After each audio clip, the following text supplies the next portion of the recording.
Good afternoon and welcome back to our sunset safari.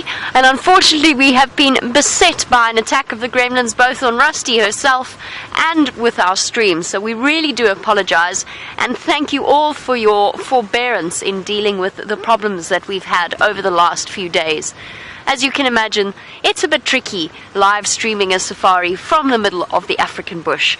My name is Jamie, since I have not yet introduced myself, and this afternoon I have Dave on camera with me. And Dazzling Dave and I are going off in search of Mvula, who was last seen on the sunrise safari with a kill that he had stolen. Well, we don't know if he stole the kill or if that's what Herbert believes happened. We know that he had a scrap with another male leopard because Herbert heard them growling in the block. We suspect, and with good reason, which I'll explain to you in a moment, we suspect that it was Sindile that he had a little bit of a set to with. The reason we say that is from yesterday, where we had the update from Harry in terms of the tracking collar that Sindile wears. We're talking about leopards, by the way, if you are totally new to this show. You ready, Dave? Happy? Cool. Hello, elephants. You're not leopards. Right. Anyway, just to quickly finish that off, Sindile's tracks went straight from the last point that we had the update from Harry and walked straight across here to where Herbert tracked him down to with Mvula this morning. So there, I would say, in my own mind, I'm convinced that it was Sindile. Of course, it's up to you guys to make up your minds. Hello, little ones. Okay. Well, all right then. Duly noted. Hello, big girl. Okay. All right. I noted your warning. So she gave me a little bit of a head shake there, just to let me know that she doesn't want me to push any closer, which of course I wasn't going to do anyway.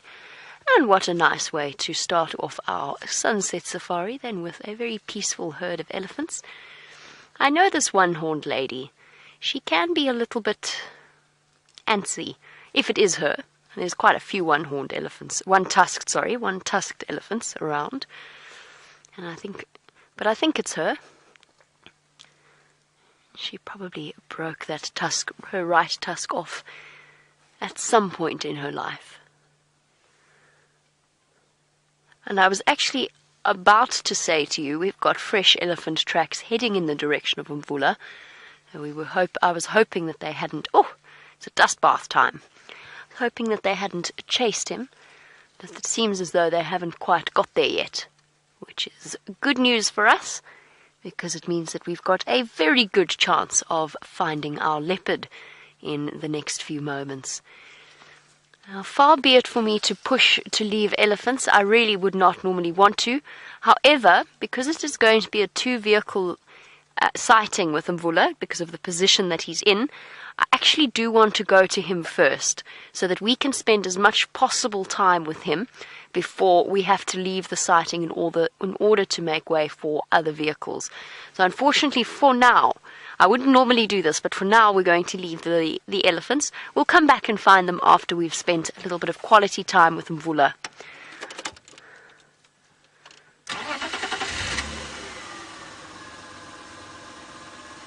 And just hold on. She's still giving me a slightly head-up look. Hey, big girl, can I come past? I'm not coming quickly, nice and slowly. So what I've done there is started my vehicle engine. Big girl, it's alright. What's wrong with you? A bit stressed. Shame. Oh, I think she might just be moving naturally. No, she is just moving naturally, not because of us.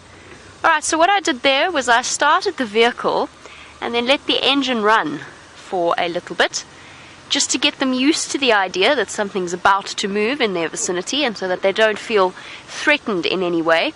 And then the important thing is, when you're coming past a herd of elephants like this, a lot of people, if they're not familiar with elephants, especially in the Kruger National Park, for a lot of people, they start up their engines, they've got that head shake from the female, which they immediately interpret as aggression, It's not aggression, but it is a warning, and it is something that one should heed. She's not saying go away. She's saying mind your behavior. And then what people often do is they start their engines and they accelerate away at a rapid pace, and that immediately upsets the elephants because it makes even more noise. And that's definitely not what one wants to do. Okay, there's vehicle tracks going off to the right of me. Brent said a better approach was to go to the fire break itself and then go south. I'm going to take Brent's word for it. He seems to think that that's going to be our best way of seeing him. Of course, we don't know exactly where Mvula's going to be. He's got an impala kill, but he might have moved it across to the other side of the drainage line. But you can come on a voyage of discovery with me to see whether or not we can locate him.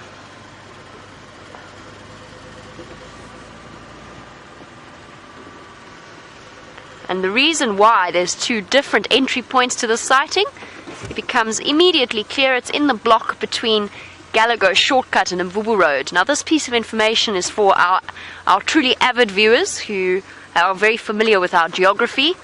They will all know that this is one of the most difficult areas in the reserve for us to move around and to negotiate, because it is full of these river systems. I wouldn't call them rivers. We refer to them as drainage line systems, which a drainage line is just that. It's where water drains when there's lots and lots of rain. And it's only really when we have heavy, heavy rains that these will flow like little rivers, like little creeks. But this whole block is crisscrossed with different drainage line systems. Everybody hold on, Dave included. Can't do the show without you, Dave. Good. Up through the rocky areas and out the other side.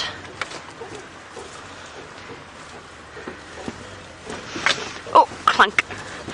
So this morning were truly spoilt in terms of sightings. We of course had the lionesses hunting buffalo and the mating lion pair. By the way, I didn't realize that because I was stuck this morning with Rusty having a few problems. I didn't realize that the lioness that was mating had suckle marks. So I think that it's not necessarily an indicator that she's lost her litter. It might just be that she... Oh my goodness, is this where we're going? Looks like it. Brent said I'd see his vehicle tracks going off. I do. This looks like it might be a tricky place. I've only just fixed Rusty's brake line. No, Opar just fixed Rusty's brake line. Alright, well... Oh no, it's where Brent turned around. That makes more sense. I was getting worried there. I was looking at this patch going, oh no. Anyway, that lioness, it's not necessarily a indication that she's lost her cubs, the fact that she's mating with suckle marks. It might be that her hormones have confused the male a little bit. So we saw it with the female with amber eyes a couple of weeks ago. Oh, there are more elephants here. Ooh, this could change the game. I wonder if they've chased Mvula. That so often happens in between morning and afternoon game drives. But yes, it might be that her hormones have caused him to mate with her and her to respond with him, even though they are hormones related to pregnancy more than anything else. Right, that elephant that has just walked out in front of us has come straight from where Brent's off-road tracks go. And it's much easier to see which way he went. Okay, so that changes things a little bit. Let's go and investigate, first of all, see if he's still there. Otherwise, we might have to launch a bit of a search party. But because he has an impala kill, I don't think that he will be away from that particular area for too long. Okay, let's see. I think I saw more elephants moving through. Yes, there's a little one further ahead. We're just going to let it scamper out into the road. Here it goes. Ah, panic, everybody's left me behind. Oh, did you meet a leopard in there by any chance? Looking very upset. Very, very upset.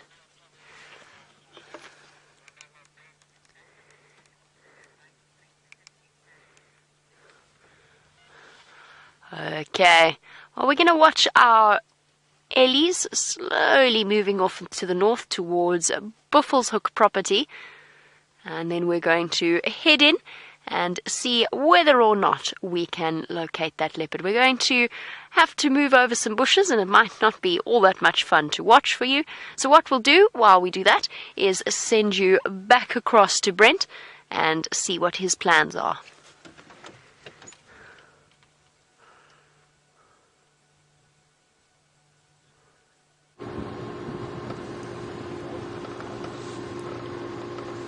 So, no such luck. So we've checked the north, now let's check the west. And if they're neither here nor there, they must be in between. So I'm just checking very carefully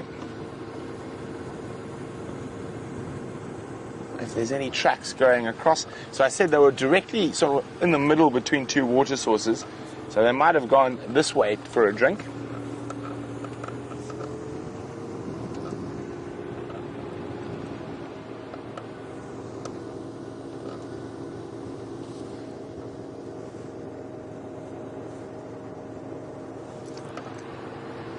No luck yet. I'm still checking every little bit of shade. Now, of course, if she hadn't lost her cubs and that male line was just getting confused by the hormones, she might have tried to do a runner from him during the day.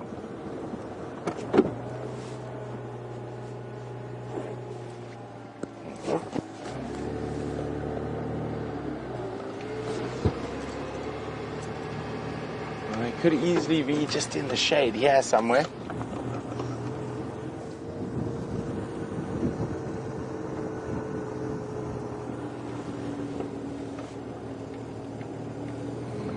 Seen literally every track except the lion track.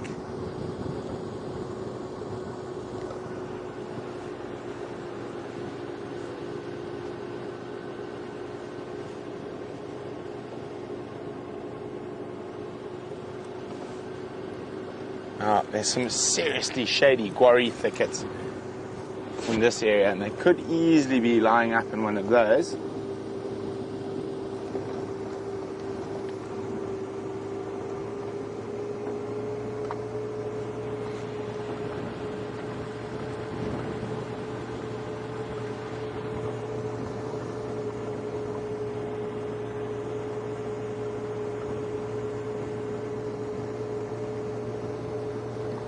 So we saw that Birmingham boy with that lip injury this morning, and Lynn is wondering, do we think it is from mating or from something else? I think it's almost certainly from fighting with one of his other coalition members, either for mating rights or fighting over a carcass. I think it's from another male line. I don't think it's from mating. But it is possible it could be from mating. An injury like that, they normally get from other males.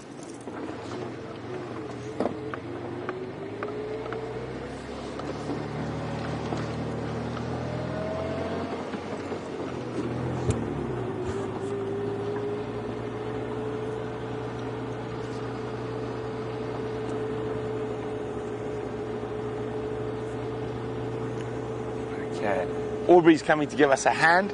So I'm going to go back and have another proper look around where we last saw them. Okay. Tax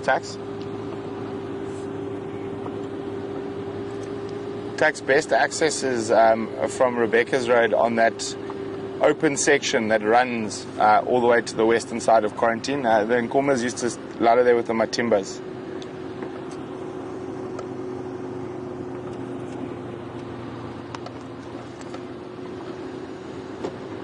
Okay, so we've got no sign of them coming out.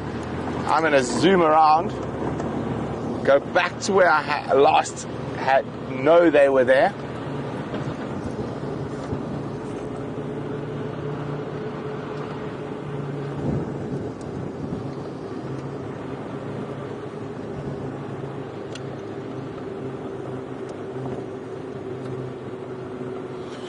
Okay. Remember, send us your questions on questions@wildearth.tv or use the hashtag Safari Live on Twitter. At the moment, Jamie is heading towards the last position of Mvula, the male leopard, and we're trying to find a mating pair of lions in Nkuhuma and Birmingham.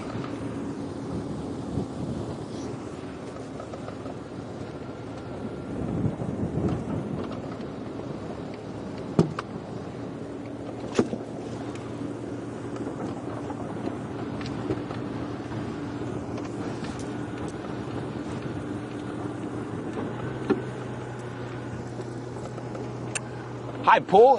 Paul watched the highlights from this morning. It looked like we had a very eventful day. That we definitely did. Now let's hope for an eventful evening as well. I'm just trying to figure out where these lions could have got to. There's tracks going in both directions. Looks like they lay on the road for a while.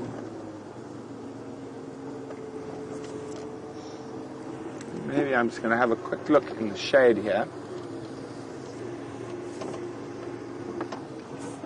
In the Gwari thickets. Now, walking into a mating pen, particularly this Birmingham at the moment, he was a bit jumpy this morning. He got that massive fright from a dove. So, I will walk if I have to, but if we can find there's some tracks there, without getting onto foot, because quite often what will happen is the lions will run from you on foot, and then it's a little bit harder to find them in the vehicle.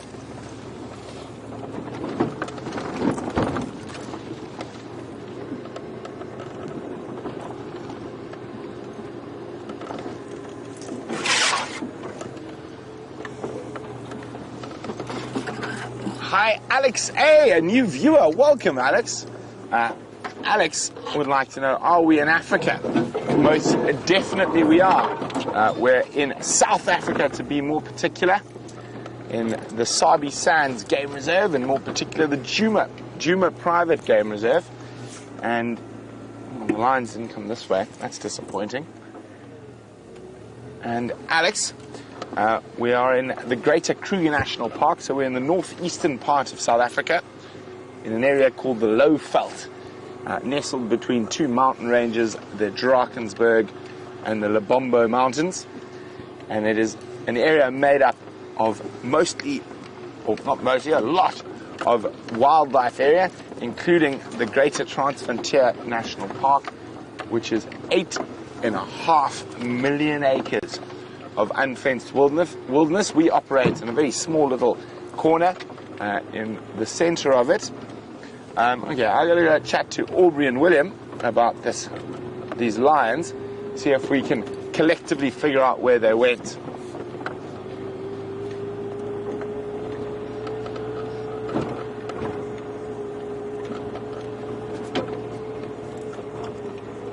Okay, so I might take a little walk from here.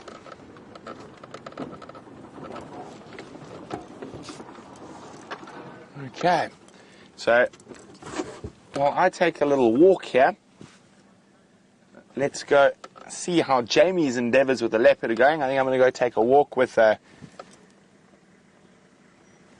William and see if we can find where these lions have gone.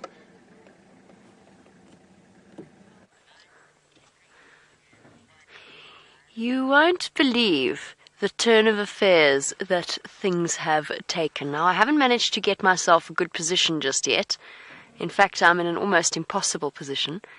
But this, I have to confess, has taken me completely by surprise. Hold on, I'll show you what I mean in a moment. In theory. Yo! This is difficult.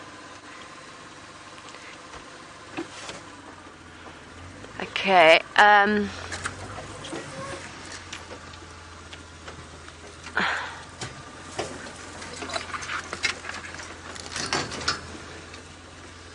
boy. It's okay.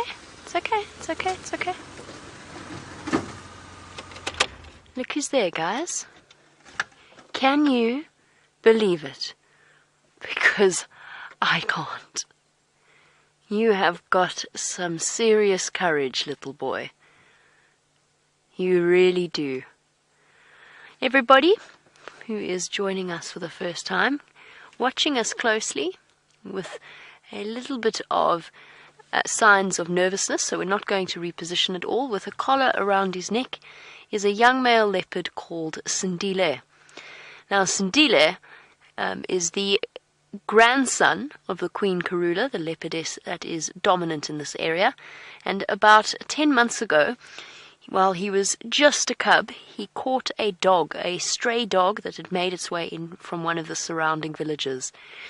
And he caught this dog. The dog was then caught and tested positive for rabies. Sindile was placed in quarantine for 8 months and then released back into the wild with that collar that you see sitting around his neck. I have been looking for this little chap for 2 days now. He's been following his mom around.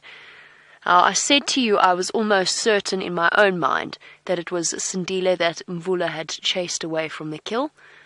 And I have just found Mvula. Sorry. This is utterly incredible. Sindile's story just keeps getting more and more fascinating. Dave, go. There's a tambuti tree at the back. It's a big tambuti tree. See where the hole in that termite mound is? Go to that hole and then go upwards. Go up into the tree. There's a foot. See the foot? Just in the center of your screen, he just twitched. There's his head's twitching. Go up a bit. There you go. There's Mvula. How incredible is this sight?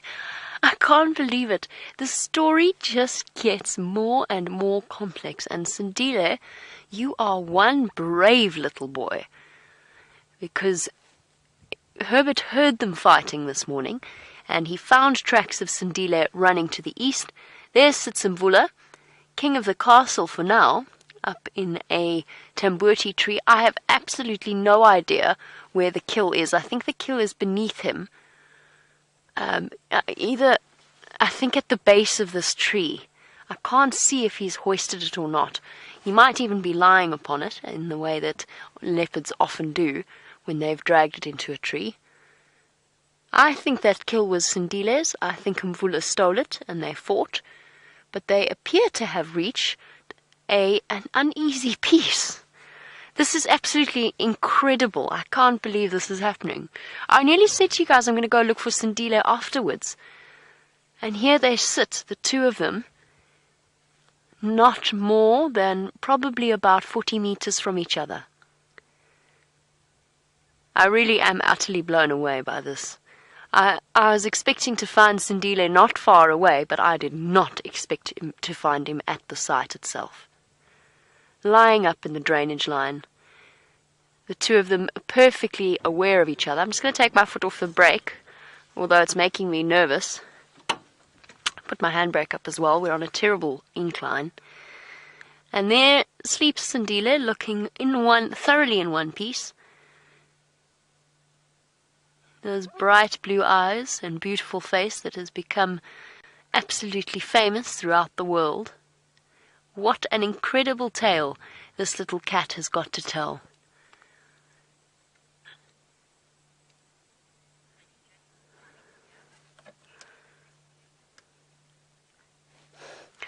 I have no idea what is going to happen next.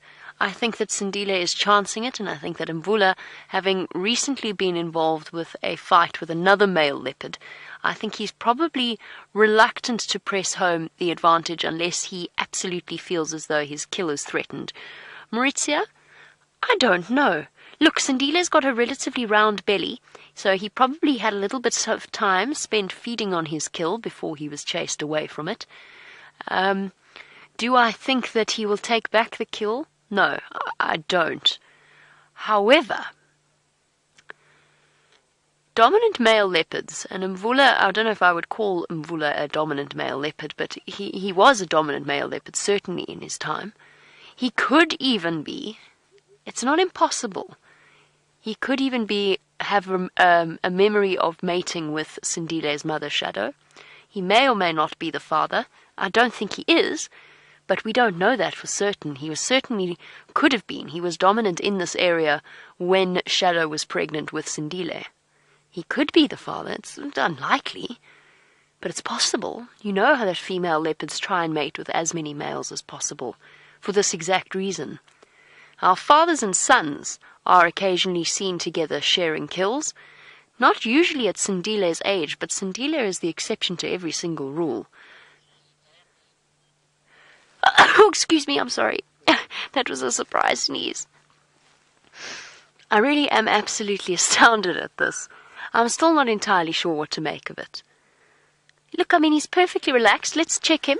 Let's check him out. Has he got any fresh injuries? It doesn't look like it. He's covered in flies, certainly, and we can't see all that much of him. Herbert said Mvula had a few deep scratches that Brent couldn't see from his angle. But he looks, Sindile from this side looks absolutely fine.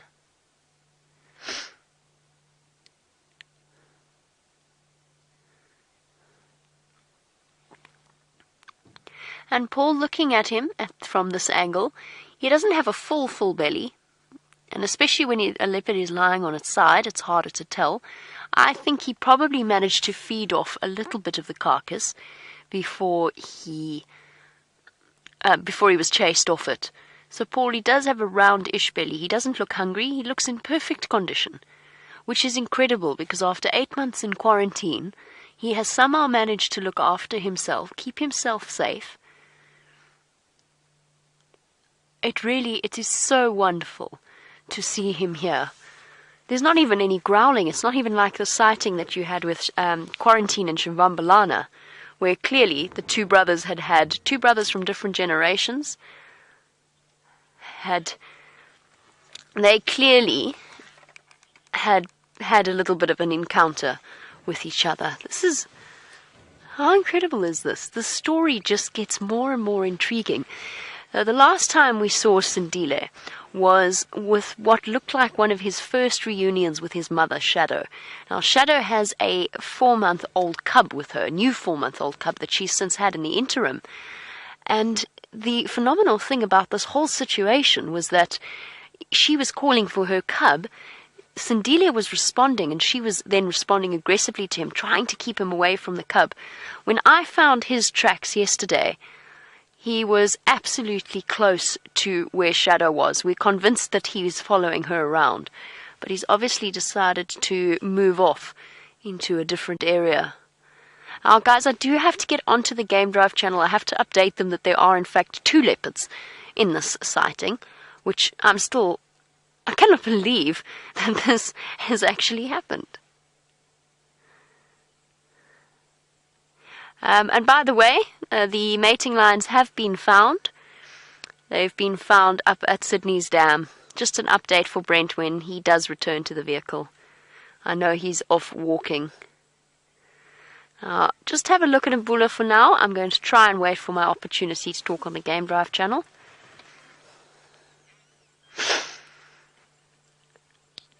Stations, there's 2 Madora Ingwe here, Mvula and Sindile. Mvula is up in the Shadulu and Sindile down in the Shkoba.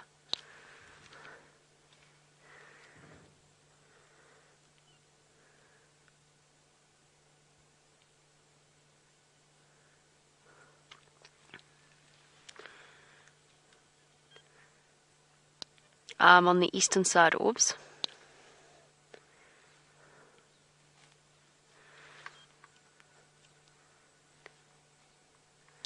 I think there will be visual for 2 vehicles on the eastern side. I can always move around for you, just because they're a little bit separate from each other. Guys, I can't believe this.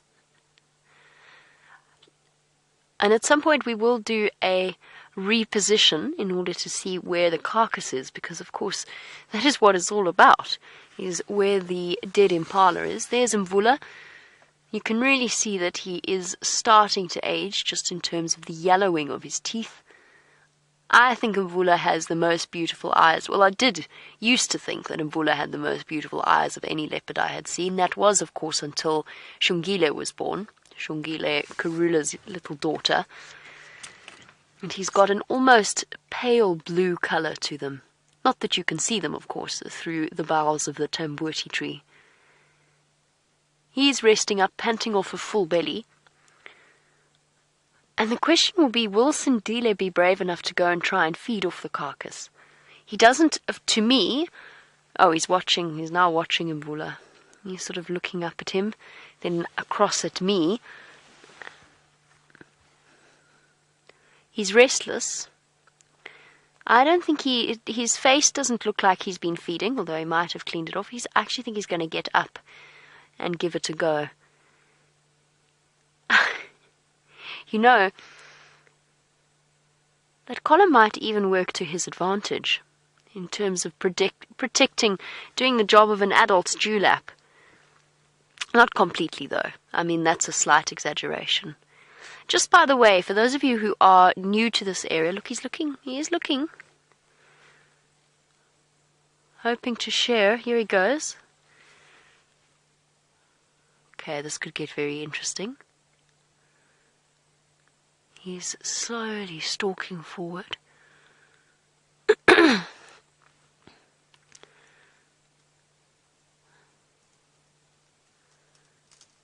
Yes, very subtle, Sindile.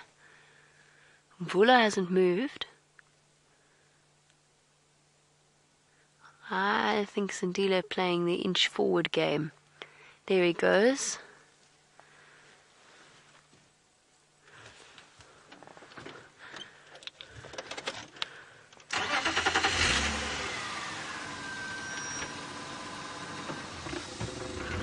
Hold on, Dave.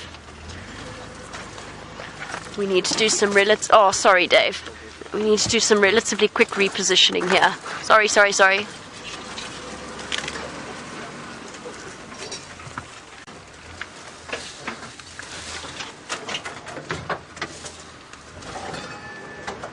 Oh, goodness.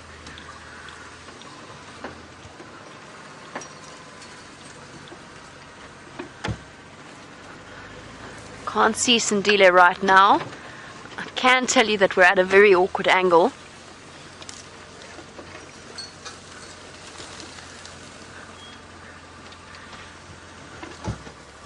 I'm very glad Rusty has brakes again.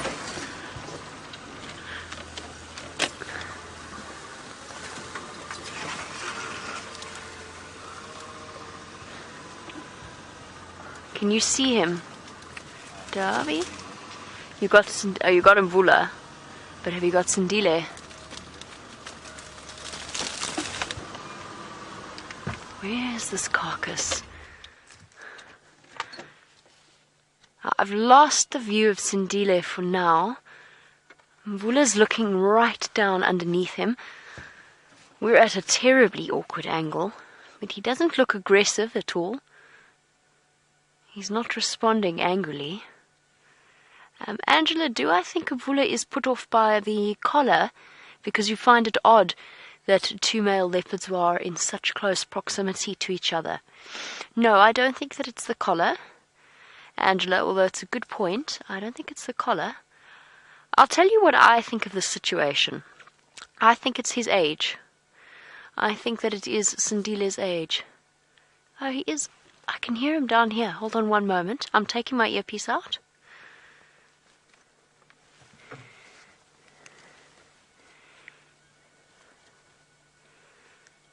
I can hear him. Where can I hear him? Where's this carcass? Because that's going to tell us where to go.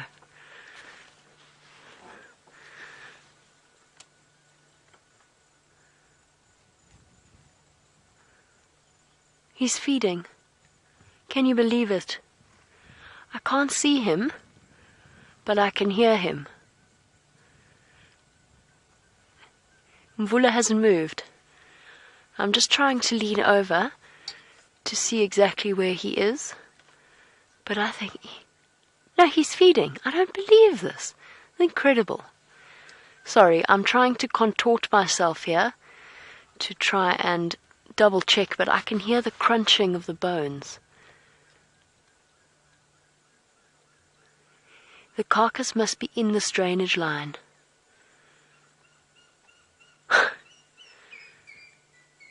It's the grey hornbill. Mvula hasn't even moved. I think our best approach is from the other side of the drainage line wall here. That's what I think we should do. Right, I'm going to sit back down because I'm currently contorted into a very uncomfortable position right now. He's down here. But, okay, so here's what I think is happening to Angela's question. Leopards are... Yes. What was that? You look like you're on a roller coaster. I feel like I'm on a roller coaster. We're quite uncomfortable here and a little bit concerned. Fortunately, there's a raisin bush if we do just suddenly decide to tilt over and collapse into the drainage system. Here's what I think is happening here. I think it's age. So leopards are territorial, but as with anything, you know that male leopards tolerate females. They will tolerate their sons and subadults. If we compare a rhinoceros, an adult male rhinoceros has a territory, and he is totally tolerant of subadult right up until adult male rhinos, provided they are not marking territory or showing any signs of dominance. And that is, I think, what we've got here. We've got an old male, an experienced male. We've got a male that is not actually a threat to him in any way. Now, he might have given him a bit of a smack this morning, but beyond that, he is not concerned. He's not threatened by Sindile. The fact that they're sharing food is incredible.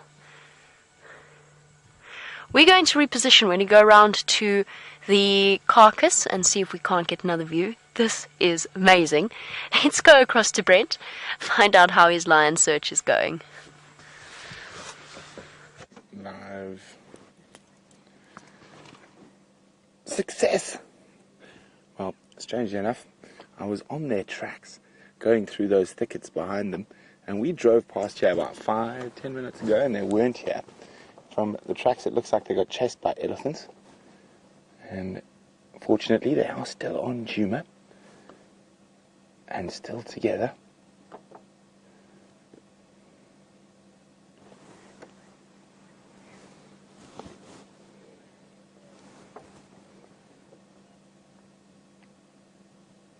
Hello, kitties.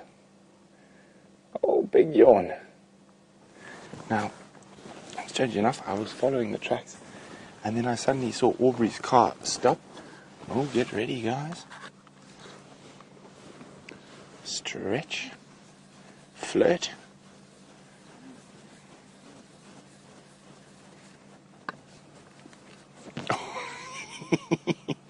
Silly boy.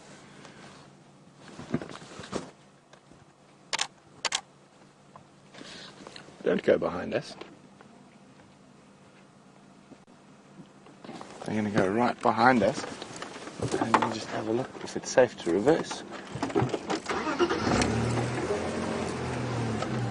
Look how they're going to mate.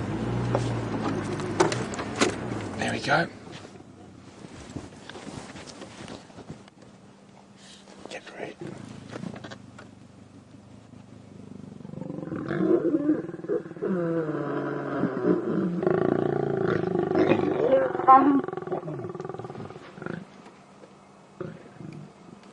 Okay, so not nearly as aggressive as the mating was this morning, and he seems to last a little bit longer this afternoon as well.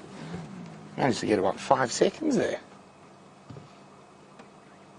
Now, she is displaying sort of post-coital behavior by rolling onto her back, but I'm not sure whether it's proper mating. As you can see, those very distinct suckle marks on her nipples.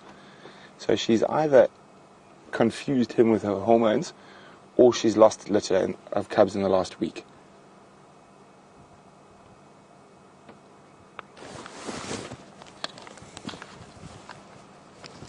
And now, time to set the clock. And it is 8 minutes past 4. So 15 minutes, and they should be on the job again. Now that also always depends on how early or how late into the mating they are. But on average, over 4 days, it's about once every 15 minutes that they mate. So, oh, sorry, I'm a bit bigger than the other presenters. It's a bit harder for me to turn around. But we're going to sit here. I think there's going to be quite a bit more action here. Definitely going to head towards the rest of the Nkuhuma pride a little later. I'm hoping they're going to continue on their buffalo hunt. Now, as she lifted her head, he lifts his head just in case.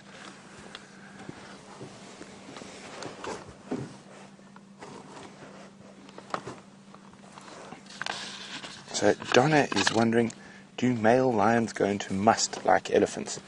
Donna, no. Male lions are always ready and able. They don't have to be in a heightened hormonal position to mate. So they will only mate when the female's on estrus or pseudo-estrus, or very occasionally, which is what we might be seeing here, is just after a lioness has given birth. Obviously, her hormones and estrogen is running quite high, so the males tend to be a little bit confused and think they are in estrus and start mating with them. But it's sometimes easier for the lionesses to mate rather than to sort of put off the mating and try keep them away. Now, she could be doing it to protect cubs. Now, as you know, quite often male lions will eat their own cubs. It just depends on the circumstances, especially when they're very young, and that age before they've been introduced to the pride. And as the one thing we've got to remember is, it doesn't matter what any of the books say, the animals haven't read them, and they can pretty much do what they please.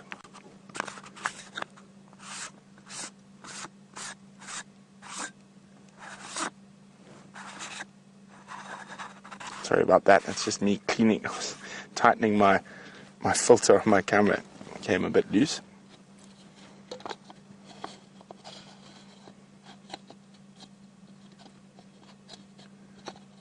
Now,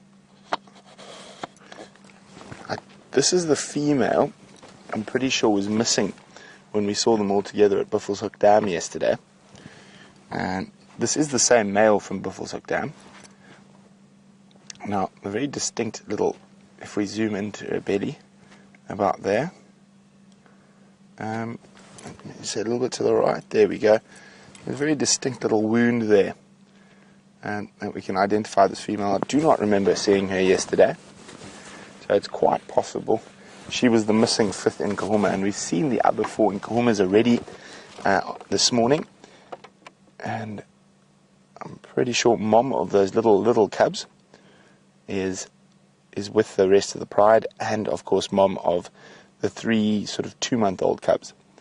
So we knew there was a third female that was lactating and more than likely given birth, and this is this female. Now, whether she's lost a litter or it's a false estrus due to just being pregnant, only time is going to tell.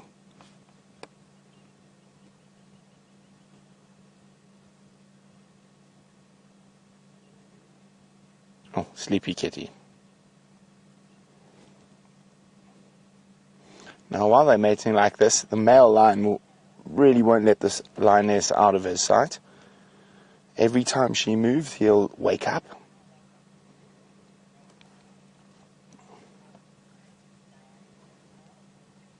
Diane 44 would like to know, how long would she leave cubs if she does have cubs and she's just mating for protection?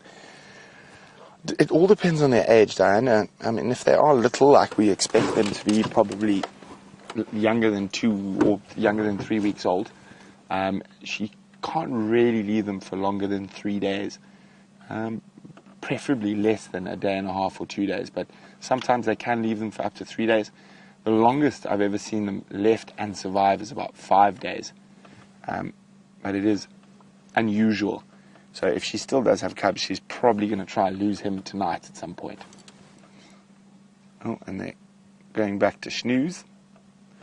Remember, what was the time? It was 8 minutes past 4 when we checked last. I know, we're not quite there yet. Only 10 more minutes to go.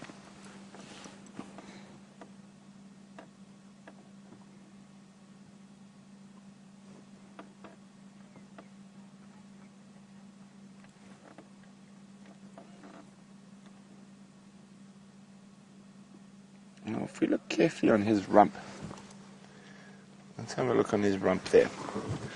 There's quite a few little, well, not so, it looks like a little bit of blood. probably from the same dust-up that split his lip. And as I said, I'd say it's more than likely fighting with one of the other 4 coalition members for mating rights or for access to a carcass. I'm just going to move back a little bit.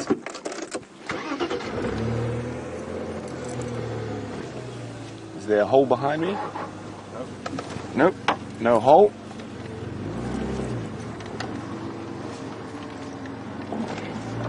Oh.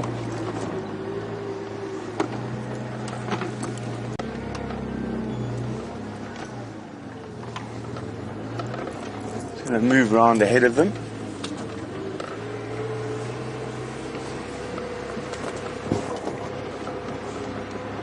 And this way I can also see if any ellies or buffalo come down to Sydney's waterhole.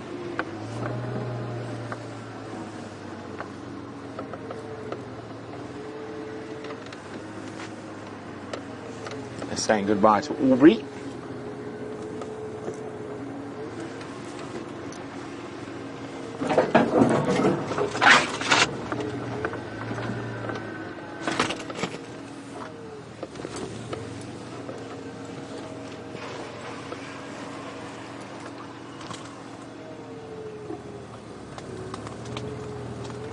Oh, there we go. Nice shade for us. And nice lions right next to us. Carolyn's wondering, will the pride fight a coalition to protect cubs? If it's a new coalition coming in, yes, Carolyn. We saw that with the Nkuhumas. And in that process, they lost 2 adult lionesses and 1 sub-adult lioness to the Birmingham boy takeover. So yes, they will, sometimes not very successfully.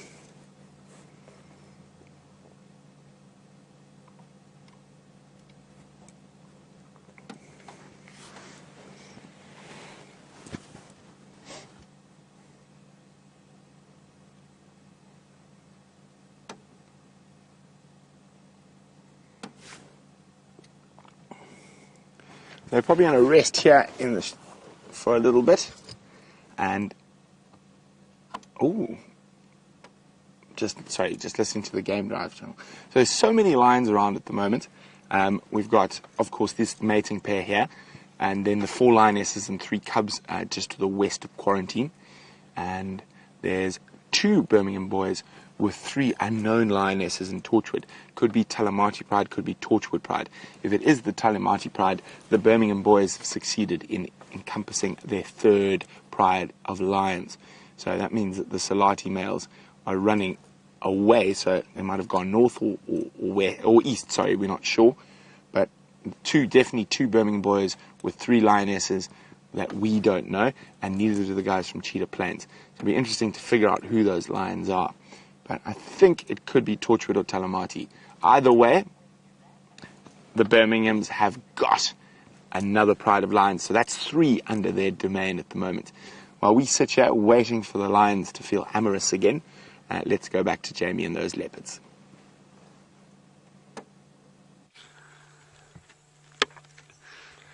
Now, in an afternoon story of pairs of animals, when Brent has a usual pairing, we have an unusual one. Mvula perched in a very uncomfortable looking spot up in the tambuti tree, and Sindile feeding off the carcass in the drainage line, casting nervous glances up at Mvula, every now and again. There he is, you'll just see the spots of him as he's clearly feeding. You can see he is. Hello, boy. Something else has occurred to me. Something that we never got to see because it often occurred on Torchwood. But Mvula was actually but we used to hear all the time that Mvula was busy feeding with Quarantine, sharing his kills with Quarantine when he was a little bit younger. Now, Quarantine is Karula's cub, Karula's 3.5, nearly 4-year-old cub. Sorry, I'm being blinded by the sunlight, so bear with me. just blinking quietly. This is the absolute best position that we can get. I might not have any eyesight by the end of it, but if I go any further forward, I am going to be right in Mvula's personal space. I will be right underneath him, which, with Mvula, he's very, very relaxed around vehicles. We probably could do, but do we want to? Because he's clearly shifting around uncomfortably on the Tambuti branch upon which he has found himself. I know our visuals are not fantastic, but this is kind of as good as it gets at this point. And it's the remarkable story behind this and I really am reluctant to go anywhere, because there's a chance at some point that Mvula is going to come down and start to feed. What will happen then, I wonder? I wish, how I wish we could have been here for when Sindile came back. I absolutely would have loved to have known how this situation actually played out, and how Mvula came to be in the most uncomfortable looking place in the entire world. I find it unlikely that Sindile chased him up this tree. Just in terms of size, Mvula might be an older leopard, but he's not small. He's not tall, but he's quite a bulky leopard, and he's got age and experience on his side. I do find it hard to believe that he's up here because Sindile chased him up. Okay, guys, I do have to be on the Game Drive channel. This is going to be a tricky one because Aubrey wants to come and join us, and I need to try and think about where best to send him. Okay, copy that, Orbs. I've got a maybe 2 out of 5 visual from the eastern bank. I don't know if you want to try the western bank. You might have a better view of the Madonna in the Tambuti. I can't see the younger male from either side.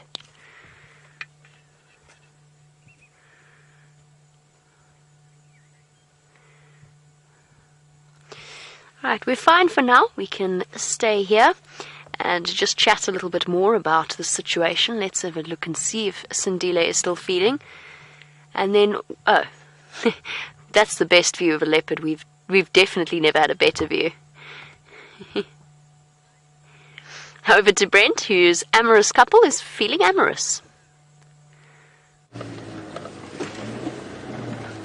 It looks like they're up, and it's almost 15 minutes on the dot. We're just trying to get next to them again. They are going north, which is not great for us.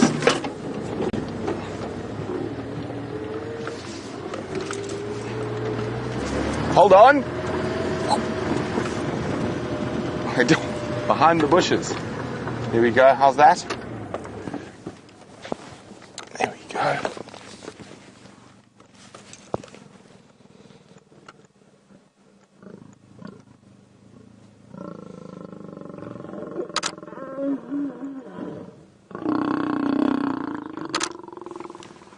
So not nearly as aggressive as the mating we had this morning. A little after coitus snarl. Hey, big boy. Oh, looking very impressed with yourself. Lioness is still growling.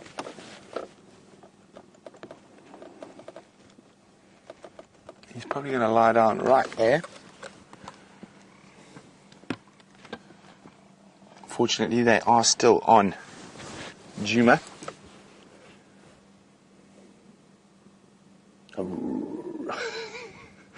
Still grumbling away. And you can see how quick he sticks to her. As soon as she gets up, he's right on her tail. You can see that lip still troubling him a little bit, but it's not that bad an injury. I've seen far worse lip splits in lions before. But it will make a nice, easy identifier.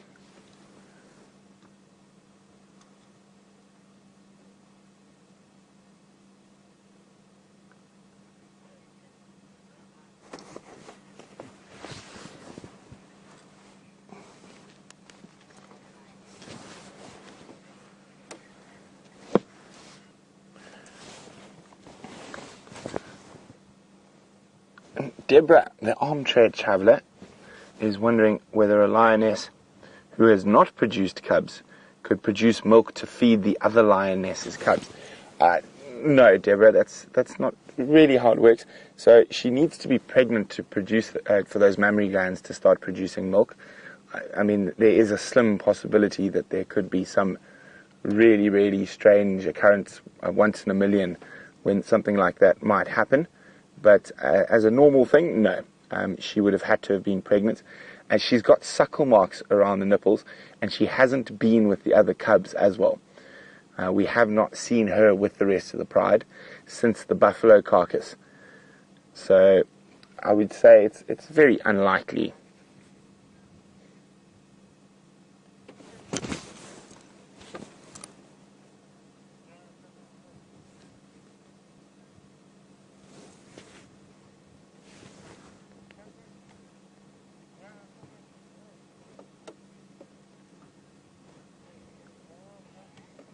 Boom.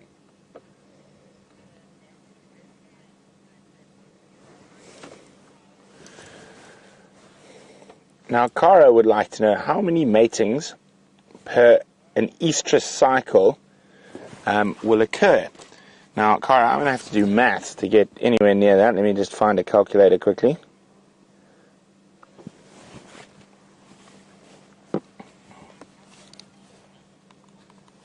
Okay, so it's every 15 minutes for, on average, 4 days is an estrus cycle. Now, I don't know where I put my silly calculator.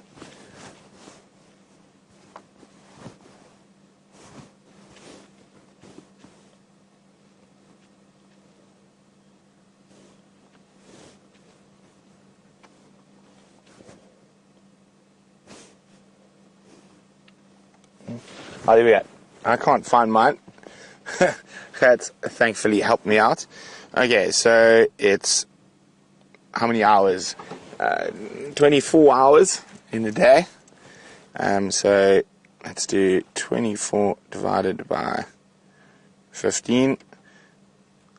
1,000. No, that can't be right. My maths is horrendous. Okay, so let's just think about this again carefully now. So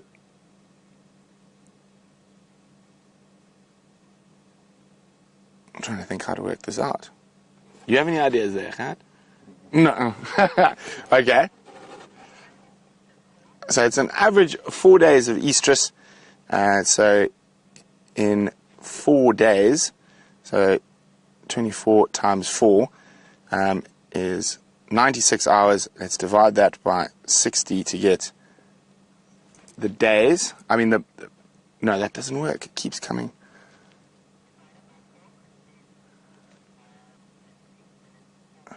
Minutes, yes. Okay. Final Control is trying to walk me through maths at the moment.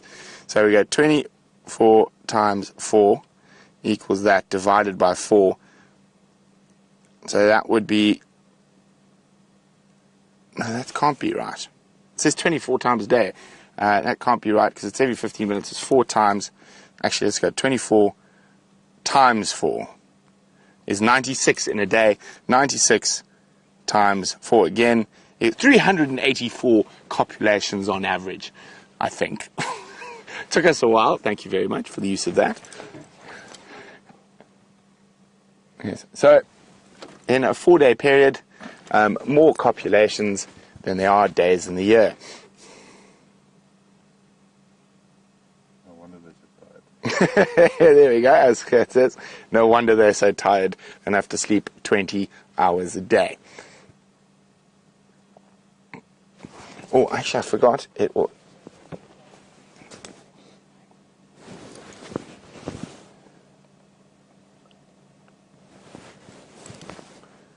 Now, the last mating was at 23 minutes past 4, which is almost exactly 15 minutes from when they mated as we arrived. So, we are now 5 minutes, so 10 minutes to go. And now that we don't have to rush, we can try to get ourselves into a slightly closer position. And so when they're moving, that we have to move with them and try to get on the right side of the bush to see the mating.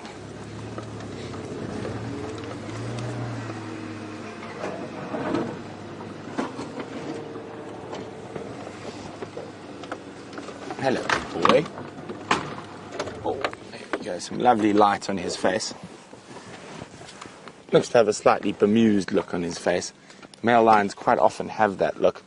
Sometimes they look absolutely majestic. Other times they just look confused.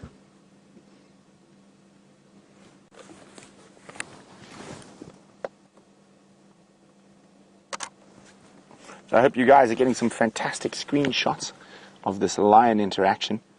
And if you are, share them. Hashtag Safari Live on Twitter or on any of the various Facebook pages that are run by the Safari Live fans, Juma Junkies. I think it's Safari Live pics and vids. Oh, there's lots of them. Remember to share them on those or on Twitter with the hashtag Safari Live. Or even on our Facebook page, which is Safari Live.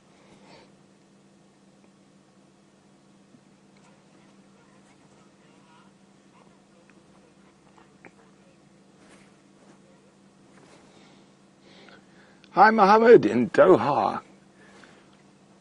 Mohammed would like to know, will this mating pair hunt in their 4-day honeymoon period?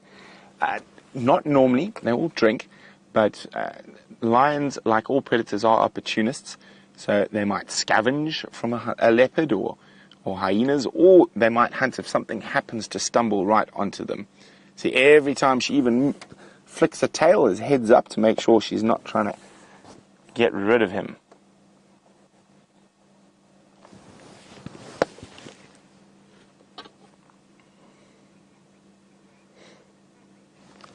Now, while we wait for the honeymoon to continue, let's go back to Jamie and those leopards.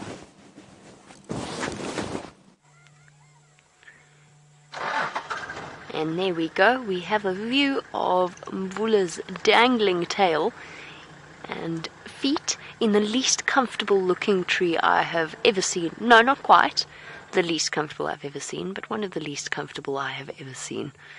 It's a very sort of discomforting looking tambuerti tree with lots of little branches. Leopards, of course, displaying that incredible gift for being able to make the least comfortable position look like the most comfortable position they have ever been in. Our Sindile has moved off from where we last saw him. He's no longer feeding down in the drainage line. He's walked a little bit away along, back towards where we first saw him. I don't know if you can see him, Dave. Not at all. I can't either. I'm not even entirely sure Aubrey's guests can at this point. You can see Aubrey at the other side of the drainage, and Will, his tracker. We're both struggling for a good position to enjoy this sighting from. Obviously, I can see where the tracks of the vehicles have gone up to the edge of the drainage line itself. However, that was in a very different scenario when Mvula was still feeding in the dip itself. And I think Brent is absolutely right when he says that you can't really, the animals don't read the textbooks, so they do whatever it is they want. I think the important thing to remember with leopards... Oh, I thought he was about to get up, sorry. I think that was just a fly that provoked that movement. Come on, boy, aren't you feeling hungry? You don't look very comfortable, that's for sure. It does confuse me as to why Mvula's chosen to be up there and not on a termite mound. But perhaps that's just his way. I don't know exactly what went on here. Because he keeps shifting, he's not sleeping properly. He keeps shifting in discomfort. But yes, it's important to remember that actually all animals, apart from male lions, but most animals are relatively non-confrontational. They want to avoid a fight. In fact, even male lions, they want to avoid a fight wherever possible. And that's why the majority of all animal confrontations come down to mostly posturing, growling, looking scary, trying to make yourself look bigger than your opponent. Because ultimately, none of the animals out here can afford to risk being injured in some way. And I think that is one of some of the reasoning behind the situation that we have here. And leopard fights are actually incredibly uncommon. Yes, you see videos every now and again of them really having a go at each other. They're very short-lived scraps, and usually the victor is decided incredibly quickly. It's only in those really rare occasions that leopards will actually fight to the death. Male lions is a different story. They often will fight to the point that the loser is killed. But leopards don't do that. We've seen it with, perfect, thank you, Dave. Now the sun's behind Dave, so I'm much more comfortable in this position. You see it often we saw it with Karula and Shadow. Look, they're related, so that's a slightly different scenario. They growled at each other, postured at each other in that way. And Karula blew a spit bubble and then they moved off. And that's the standard female confrontation. We've seen Tingana and the Anderson male confront each other, and again, growling next to each other and not really much in the way of physical confrontation. So they'll avoid it wherever possible.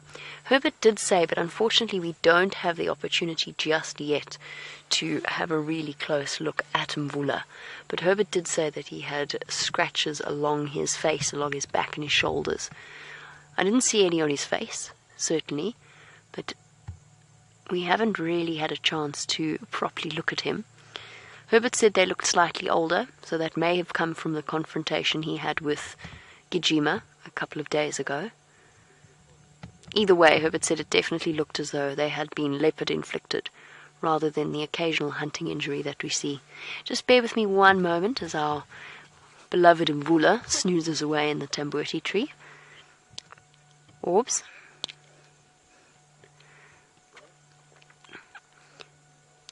Do you still have visual of that other Madora?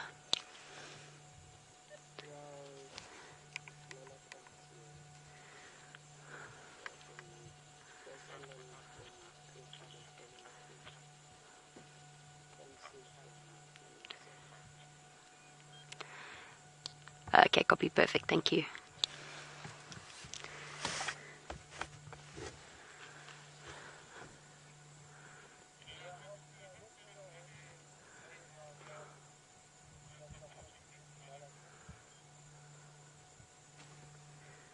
Sure. And definitely a difficult sighting, but at the same time definitely worth staying for as long as possible.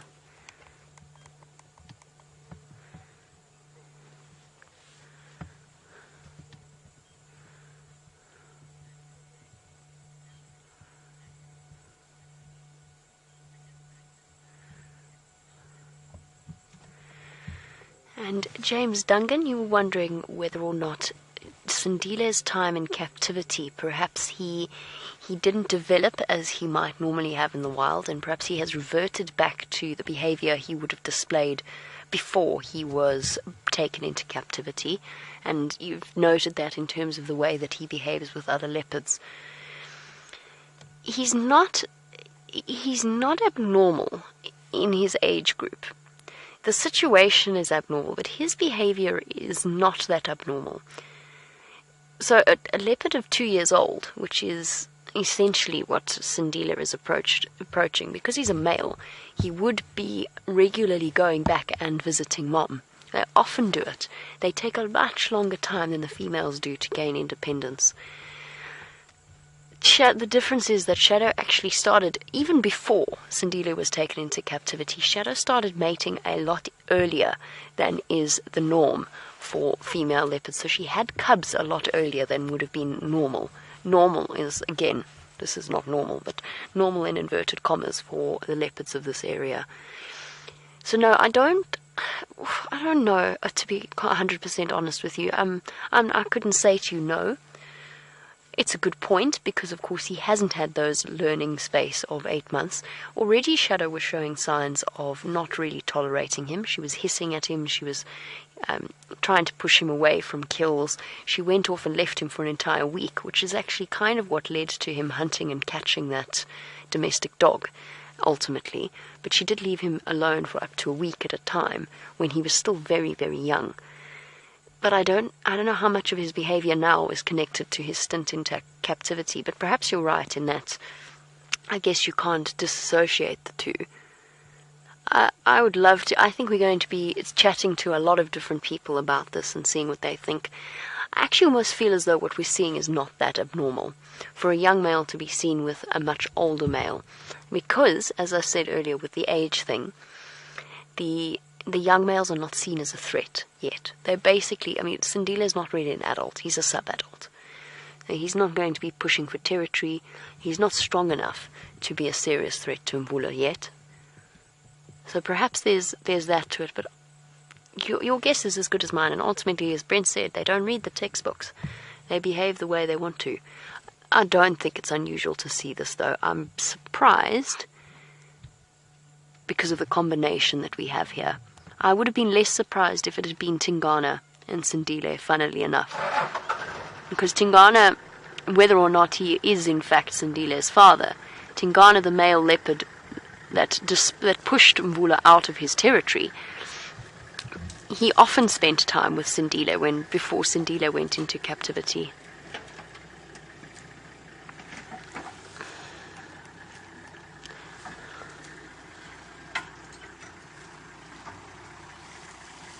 I don't think I can get us a better view.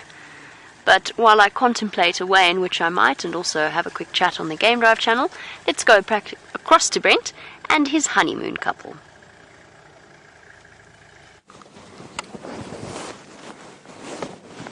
Oh, here we go. Almost 15 minutes on the dot again. And she's up. Are you going to walk behind us again? Except this time I was ready. And I'm just not going to move while they're very close to the car. But I was ready this time. I positioned myself where I wouldn't have to drive too much in a big circle before they met. Oh, let me just get around here quickly. There we go.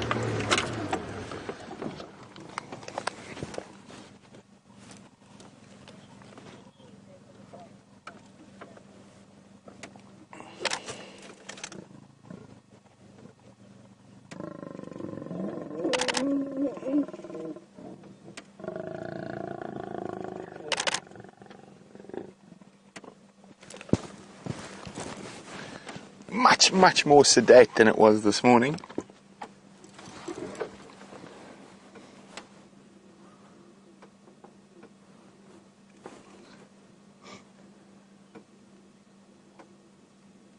And as it gets cooler, you can see I'm not so worried about shade anymore. Quite happy to lie out in this golden sunlight. You notice he's not yawning fully due to that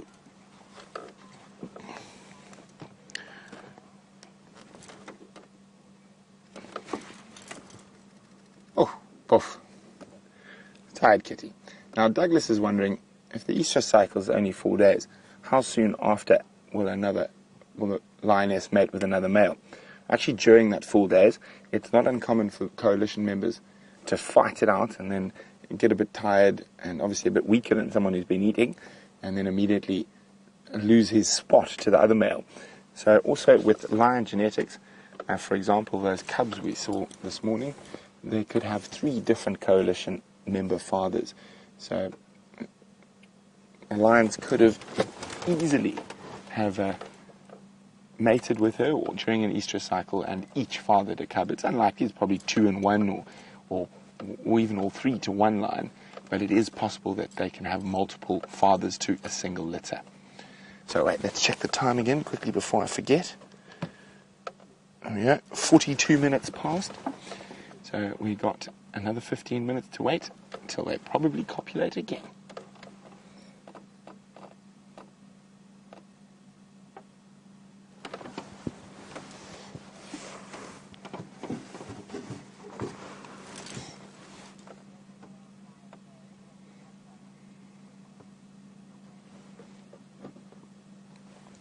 Now, Terry in Santa Ana poses a very interesting question. How does a male lion know that the cubs are his?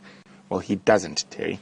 He'll know he has mated with that female, but in certain lion populations, up to 49% of the cubs born are born to nomadic males who sneak and mate around the edge.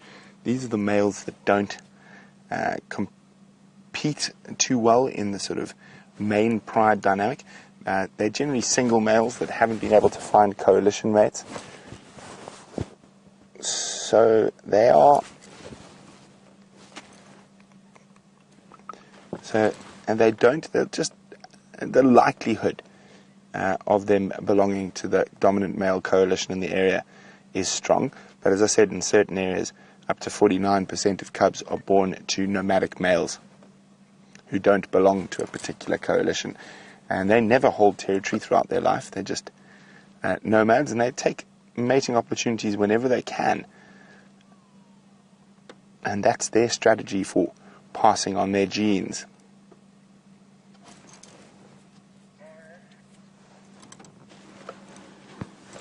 So, as I said, these lions are not going to be doing much for the next 15 minutes. But we can move a little bit forward, see if we can get a nice look at their faces in the light.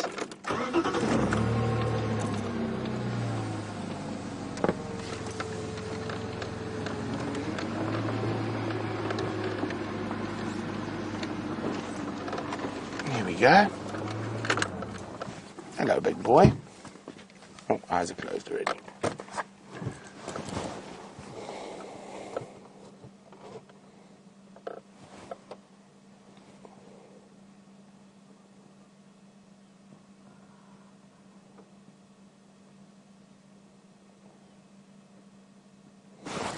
Really interesting cat dynamics happening with the lions and with the leopards at the moment. The lions less interesting than the leopards, or that leopard sighting you're having with Jamie this evening. But nevertheless, the lions are just so great to have cubs around and mating and having them spend more time on Djuma at the moment, which is really fantastic for us.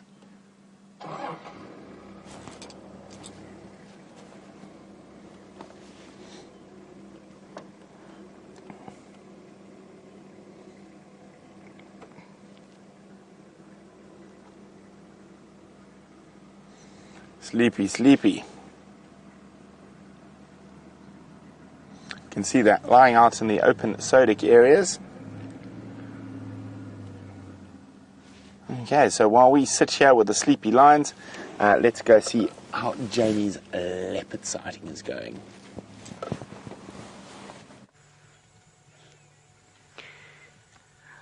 We have managed to reposition slightly to get a different view of Mvula, and from Brent's sleepy lions to our sleepy leopard, Mvula is still absolutely fast asleep. I'm speaking quite softly because we are relatively close to him, but as you can see, he is not bothered at all by our presence. He is completely ignoring us. Now, Ephraim is trying to call me, as is Tax, because they are both wanting to approach the sighting, so we will have to pull out at some point in order to make space for them. But I'm just going to wait for the 3 different conversations that are going on at the moment to finish off, and then hopefully I can respond to the person who tried to call me in the first place.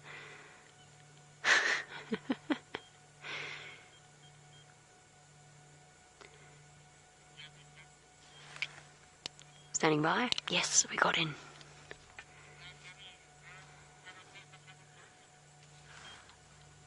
AFM Tax, you're more than welcome to. And if, just let me know when you are at the sighting and I will pull out.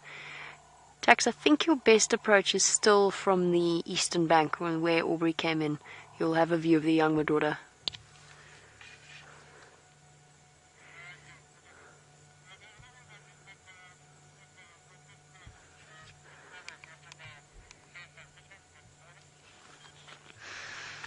Affirmative. You'll be able to see him as well. He's up in a Tambuti, but your visual will be probably about 2 out of 5.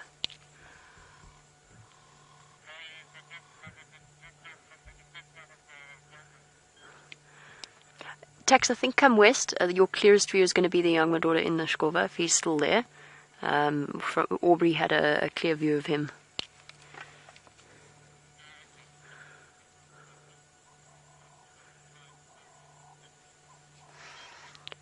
Yeah, FM, if you've got no visual from that side, then I'll move out and you can take my spot.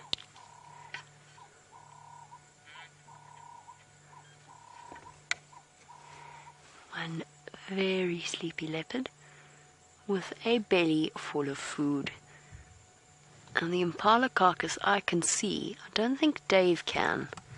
at this point, given our somewhat precarious position in terms of where we are. There we go, there's what's left of the impala carcass. There's still actually quite a little bit of meat. I wonder who killed this impala. Was it Sindile or was it Mvula? It's a big male impala, but then Sindile is certainly a lot bigger than he used to be, which was, I'm sorry, that was not a very profound statement. Of course he is, he grew. That's how aging works. But, no, it's a big impala.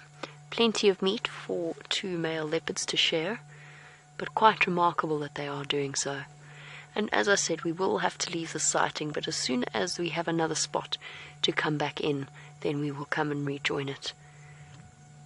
I still think we could squeeze ourselves onto the outskirts and perhaps just hang around, because I really, really want to see what happens. There you go, you can see through the branches where he's managed to perch himself. His belly is sticking out and his one leg through the fork of a tree.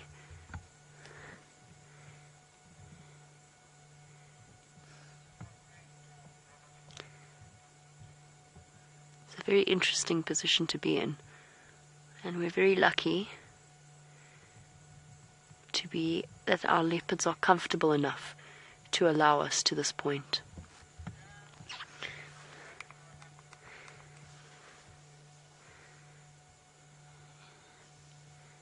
And we're just going to keep speaking very, very softly.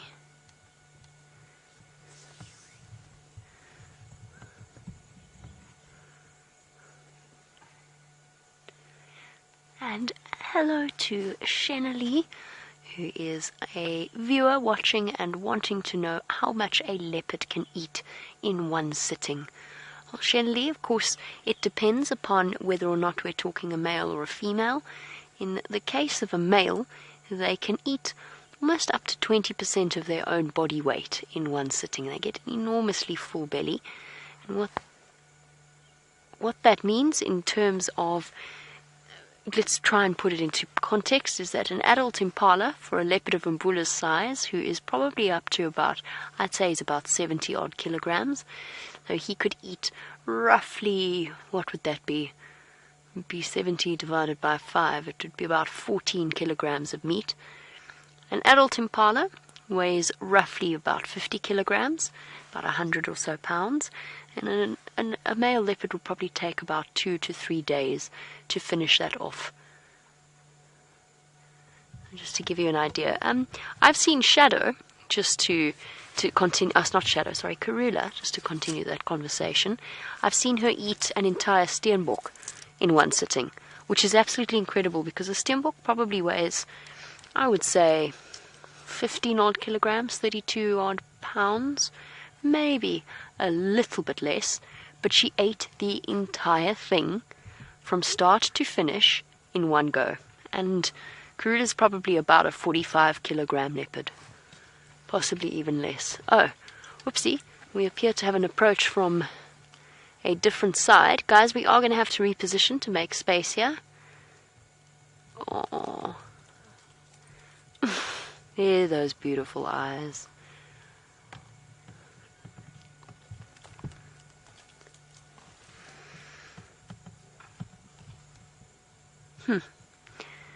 Look at that. That is a truly outstanding view.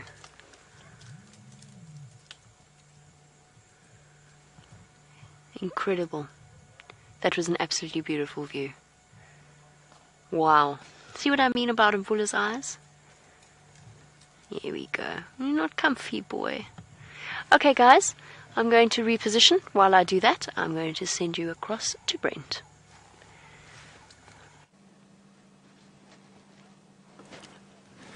Well, we're about 8 minutes short, or maybe 6 minutes short, till the 15 minutes is up, but not exact, just an average of around 15 minutes.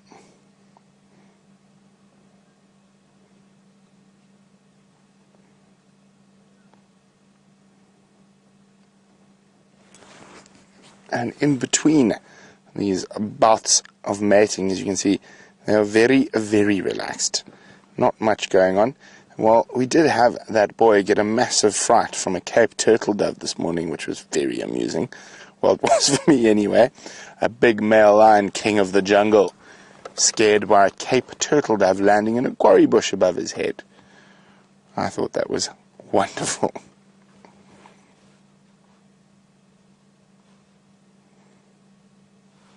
Our male lions are not the bravest creatures out there. And quite often a female can be quite a lot more fierce than a male.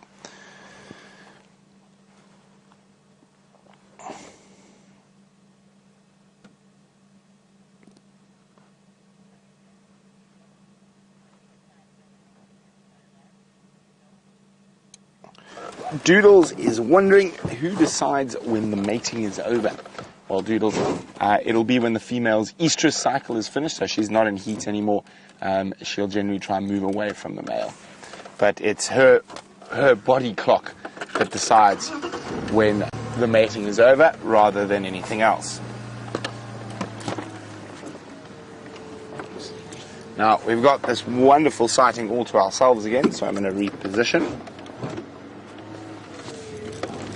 Actually, they seem to be going that way when they're mate, so I'm going to position in myself in a way that we should be around ahead of them this time. Before they do, let's send us in wide arcs again.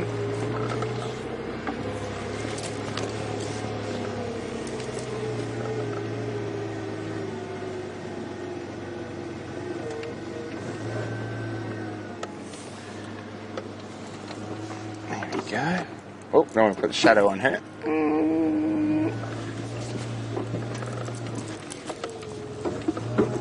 Oh, no. Centimetre too far. There we go. Hi, Jane.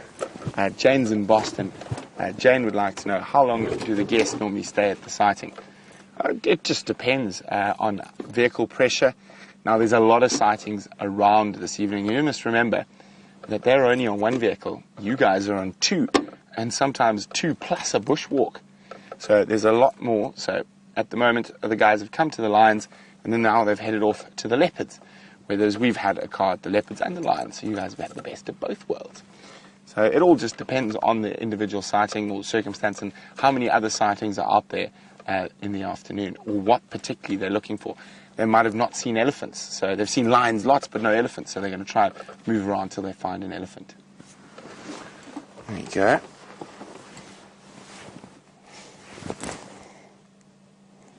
You can see the hole in his lip quite clearly when he's lying like that.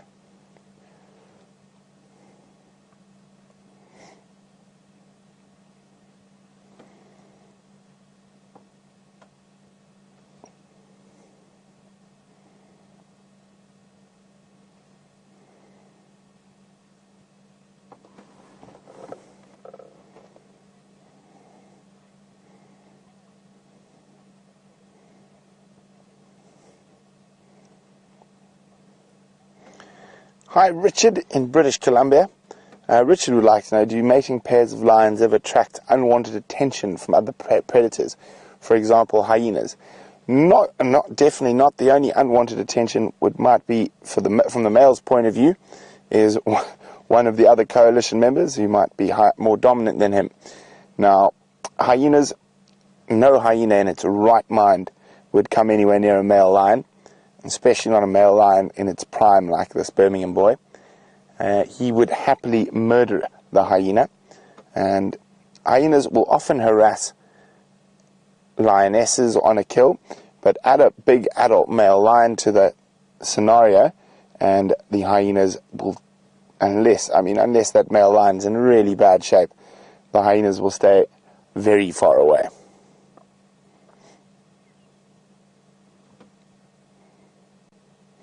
Now, I have seen leopards come in, investigate the noises, just kind of a quick sneak peek through the bush from a safe distance, like I've seen leopards do many times on lion kills. And I think that's about it.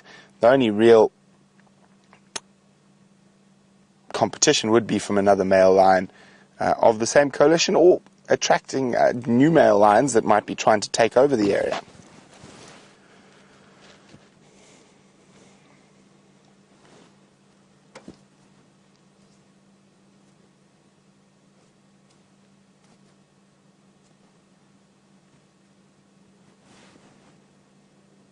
Oh, she's on the move. No, just a little head stretch. But we should be getting... It's nearly time, another 2 minutes, I reckon. And again, it's not an exact science.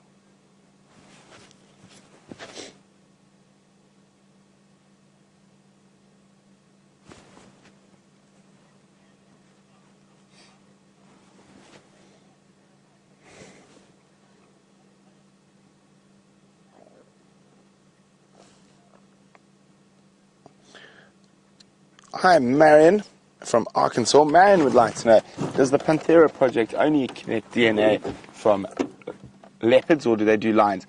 Marion, to honestly say, the Panthera project is so huge and has so many different scientific endeavors going on through the big cats of the world. To say they might not collect DNA from these lions, but I'm pretty sure they collect DNA from Omo Valley lions in Ethiopia. So there's different scientific projects that are ongoing all over the place. The leopard scat, which is tied in with a church that wears leopard skin in South Africa at the moment. That DNA project is currently specifically to see where the skins are coming from. So they're not only collecting leopard DNA in the Sabi Sands, but they're collecting DNA throughout Africa. And of course, I know a lot of you would love to get a hold of the paternal facts about who's the father of what leopards, but you understand that is not Panthera's main aim. Their main aim is to find out where these leopards are coming from, what areas are being poached the worst for leopards, and to see exactly how they can try to combat this. Now, I think, for example, out of the skins tested from the Shengi Church, I think out of 1,000 leopard skins tested, and there were 9, no, I can't remember, but between 10 and 20 skins that had DNA markers that were related to leopards from the Sabi Sands. Oh, here we go. Is it time?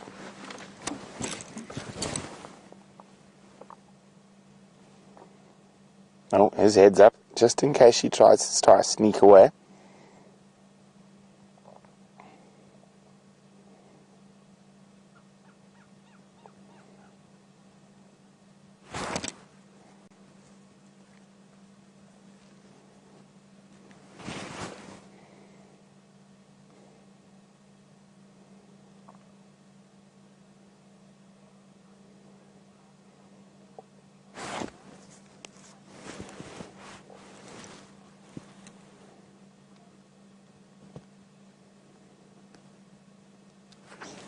Oh, you guys are late. You are exactly 1 minute late now.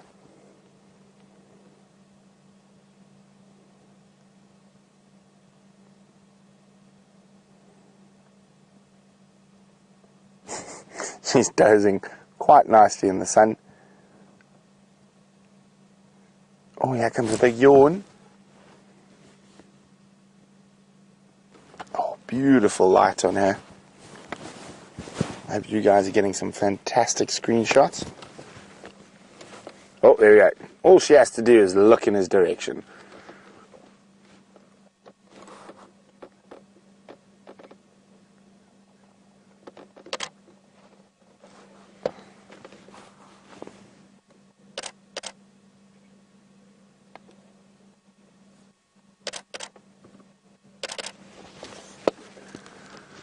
Oh, stretch.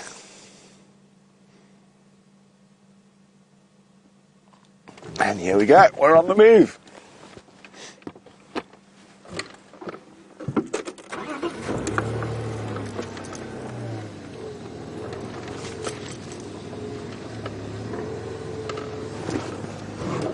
Oh, they're not going very far this time, I was kidding.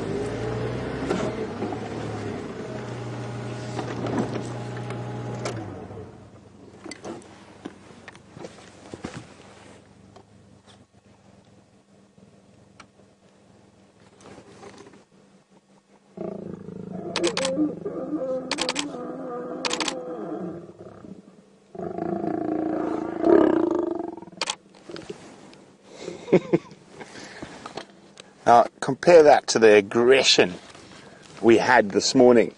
And I suppose the more you mate, the easier it gets. Now remember, cats have barbed penises. So every time he dismounts, it does hurt. And of course it hurts more in the beginning. Lovely backlight on that male there.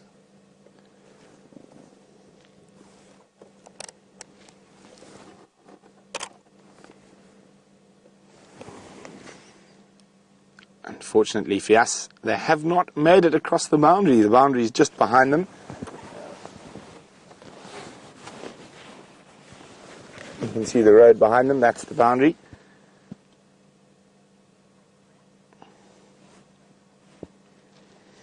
Okay, well, they're going to go down. It is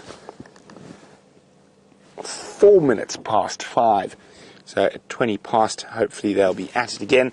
While we reposition, let's jump back on board with Jamie for an update.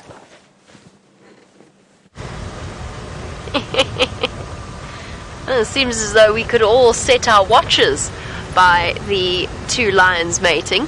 Now guys, we have left the sighting of Sindile and Mvula, the reason being that there are other vehicles coming in to have a look, and as you may have been able to guess, it's not the easiest place to get into and out of, which means that we gave up our spots so that the other guests could enjoy that fantastic moment with the two male leopards. We're moving on now. If the two vehicles that are in the sighting, if they move out in the next few moments, then we'll go back in. However, as much as we would love to stay with those two leopards, because the kill is on the ground, they haven't hoisted the kill, probably because there'll be a little bit of confrontation if that does occur. Because they haven't hoisted the kill, we will not be spotlighting them. So whenever a leopard has a kill on the ground, we make it a policy not to put a spotlight on them, because we don't want to add an extra level of distraction to them and risk them losing that kill to hyenas. They're already in a difficult spot. We're between two hyena dens. The Mvubu Road is here, Galago Shortcut is there, and they are right in the middle. Now hyenas love using that as a highway. So we won't be spotlighting them, but if we get a chance, we will move back into that sighting. So I figured, while we wait, since our Ellies have moved off, as Dave said, I think we were both hoping they might have stuck around since we left them so unceremoniously earlier to go and find the leopards. Well, since they're not there, I think we'll go and look at the hyena dens. It's a chance. We know that the main den, most of the clan, have moved across to the other side of Sydney's dam in Manyaleti. However, because Chris Rogue reported seeing Gwen and her two tiny little cubs on the dam cam 2 nights ago, I'm really hoping that she might still be in this area. So we're going to try. I did promise we'd keep trying. I'm keen to see them. I know you all are. So that is what we're going to try and do now. I just want to try and get the buffalo thorn out of my elbow. That's not so bad.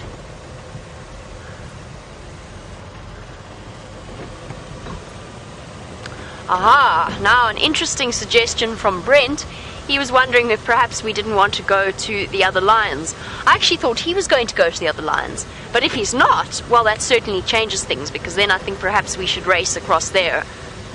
But again, cubs, we can't spotlight them. Okay, I see. Brent is currently keeping a schedule with the mating lions, or the mating lions are keeping a schedule for Brent.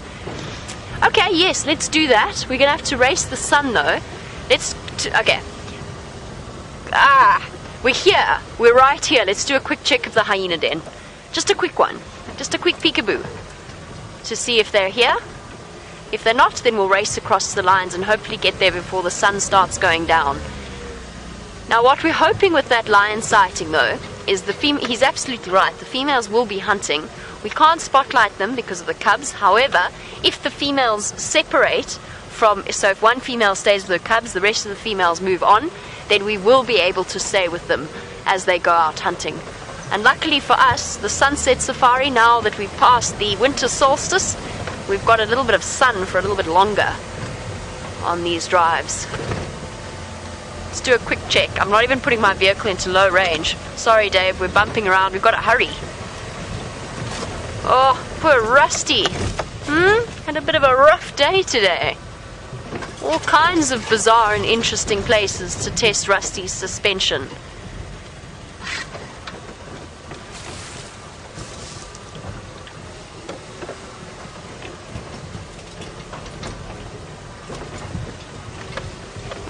we are going to run out of light. We've got a tight schedule to keep today. Please be here, please be here, please be here, please be here, please be here. Aww. She's not here. Sorry, we tried once again, but it looks completely silent and it's just got that deserted feel to it. Nope, no hyenas. Okay, to the lions. Rusty smells like petrol. Why does Rusty smell like petrol? Whew. Particularly pungent today.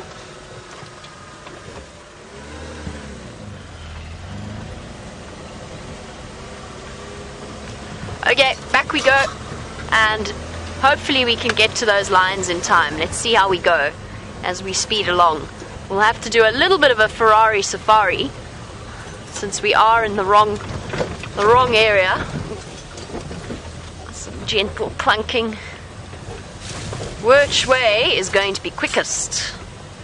Let's think about that for a second. I think probably the dam wall. We'll race across to Voyatella Dam and then we'll head towards those lionesses.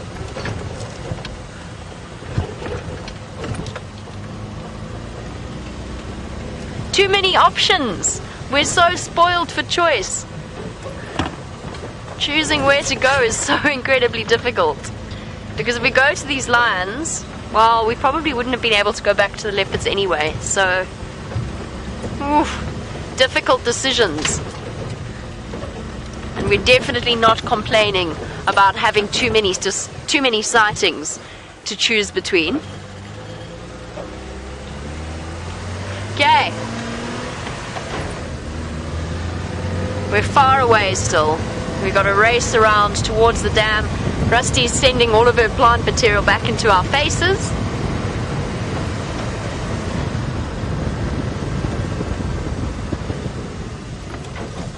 Hold on, Dave. Dave is always holding on. Our cameramen get very good at staying on the vehicle whenever we do manic rushes like this.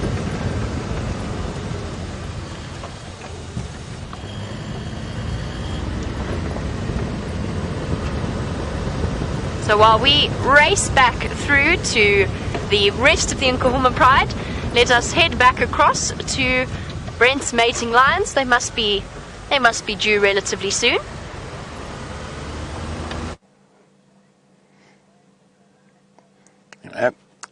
Sleeping lions in the sunset. Unfortunately, they are only due in another 10 or so minutes. They were a bit slow. A bit late on the last one.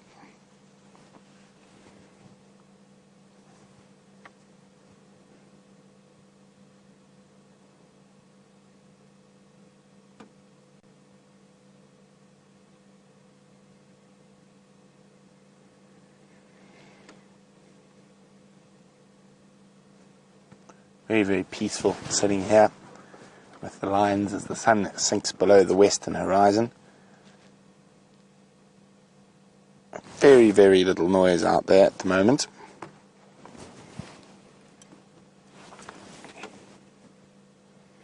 There we go, there's the sunset with a lovely expired knobthorn in it, providing food for borer beetles, who in turn provide food for birds.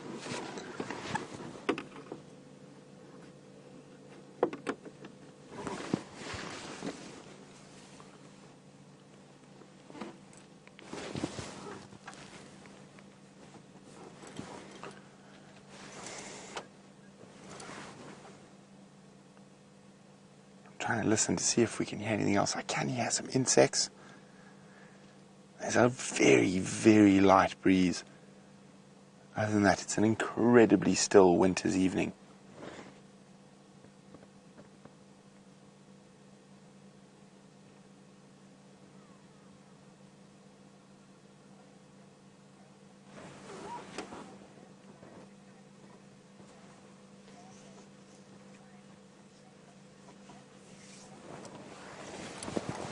Now, Brock says he's observed lions climbing trees in southwestern Uganda have we ever seen this behavior displayed with the lions here. I've never seen the Nkuhumas climb trees.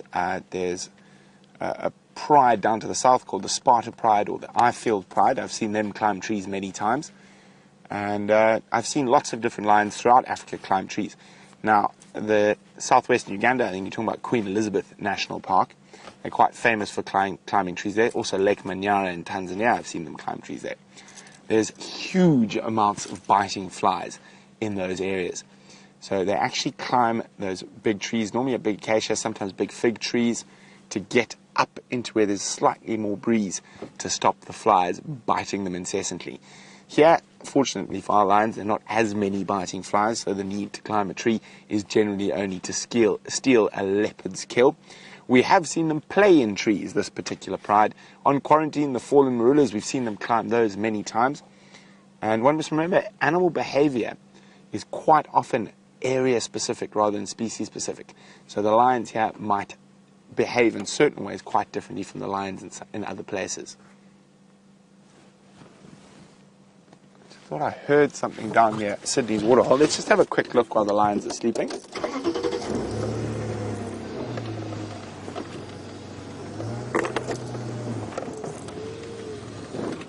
Look. Over the log.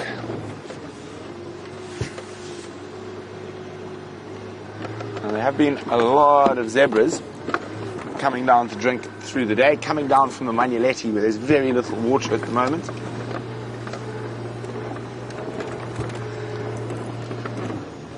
And I will keep an eye on the lions in case they move.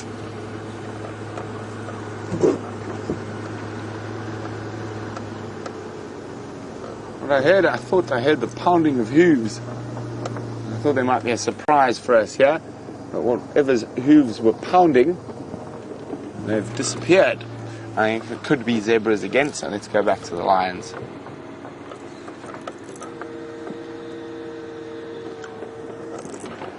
Oh, Jamie's got a surprise for you.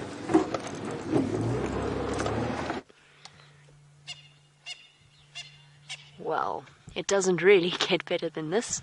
She's stalking something, and we are just going to wait here. They're in the middle of quarantine. We didn't even need to rush towards them. Here comes Amber Eyes right in front of us, and the little cubs are also around as well. They're the little cubs watching what's happening, and we are surrounded by lionesses. Oh, they have been spotted. The Nyala have seen them, and the impala have seen them. Can hear the alarm calls, the barking. Sorry, girls. Didn't happen yet. You've been seen. Oh, they'd actually been spotted before that.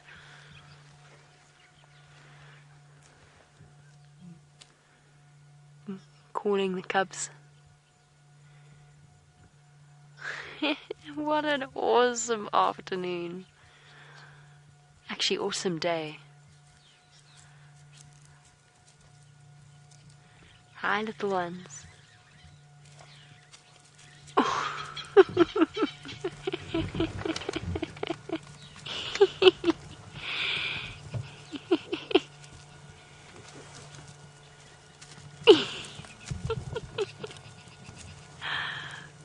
Oh my word.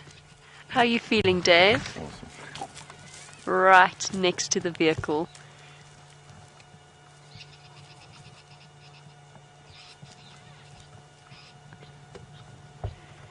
This is so cool. The station's in Nkuhumas now mobile east along quarantine towards Woyatela Dam. Oh, look at them go! Scampering after Mom. Run, little one, run! Game time. Shame. Poor Dave is now completely basically sitting off his seat. Let's reposition so that life's a little bit easier for him.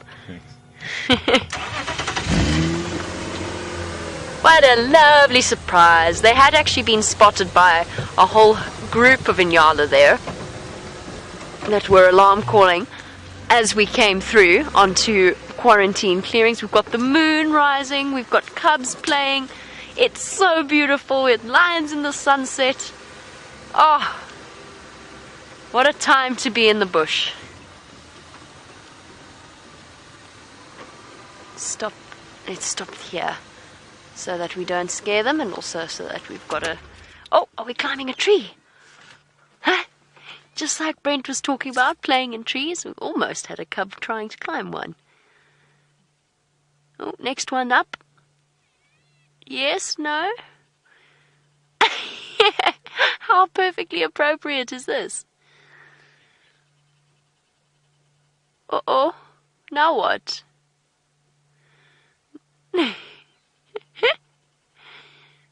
This cub's gonna fall out of this tree.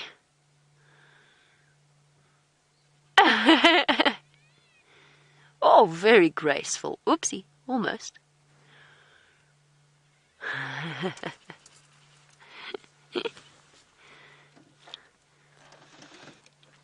Shame. Our poor hunting lionesses, on alert, looking for something to catch, but they really have their work cut out for them.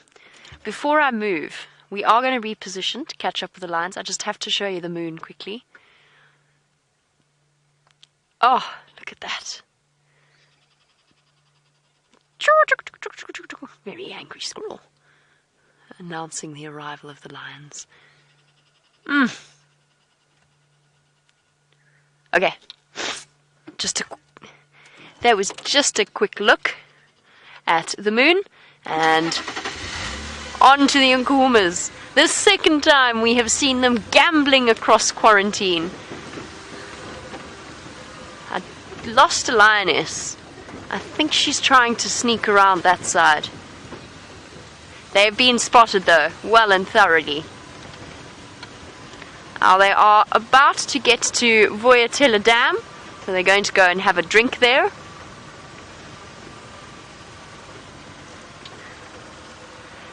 I think they've left Mom and a babysitter with these cubs, and the other two lionesses have gone hunting.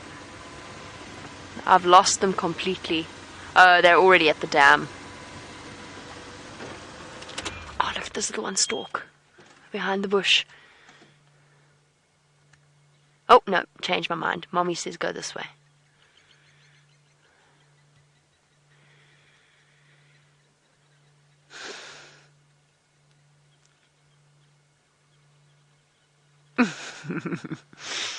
A half-hearted stalking mission. But Mom and Aunt don't have time to tolerate little games. They've got to move. Oh! Trotting to keep up with Mom. Andreen, how big are they in size? Still shorter than your average house cat. Just a little bit. And quite a lot stockier, quite a lot heavier. I'll give you an indication with my hands later, but I definitely don't want to take my eyes off them just yet. They're so adorable. Let's go catch them drink. Oh, Brent's on his way. Never mind, we don't have to. He's going to have a view of them shortly. Perfect. That's exactly what we want.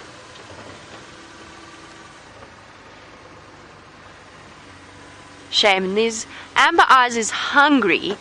She's been trying to hunt all day, and with the little cubs, they've just messed things up a little bit.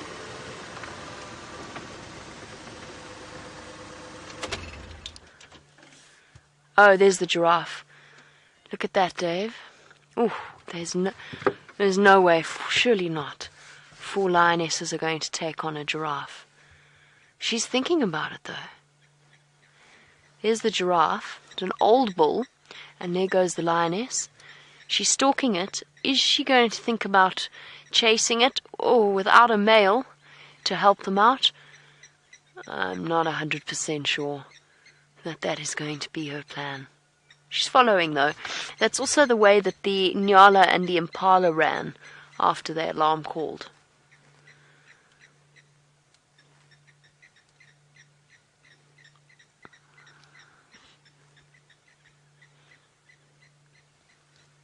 don't think she's going to do it. A full-grown male giraffe for 4 lionesses with 3 cubs. Ooh, bit too much of a challenge, I think. Brent is looping around just in case they do pop out that side. Let's go forward a bit. While we reposition, try and figure out exactly where we're going to go, let's go across to Brent and have a look at things from his view. Okay, one lioness has spotted a giraffe, an adult male giraffe. I can't see whether the other lionesses know they're not joining her, but she might chase it anyway. So there she is, and there he is. There's the giraffe. Now, she might chase it in the hope that he injures his foot, and then the other lions might pile in.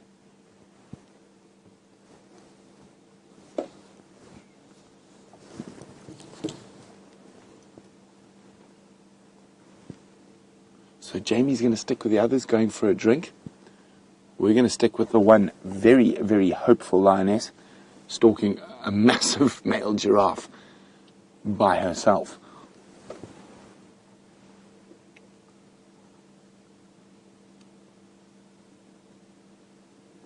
Now, just zoom in on that giraffe for me, please. I just want to have a look at his ankle. Does it look like he's carrying an injury? No, just standing funny. Might be carrying an injury.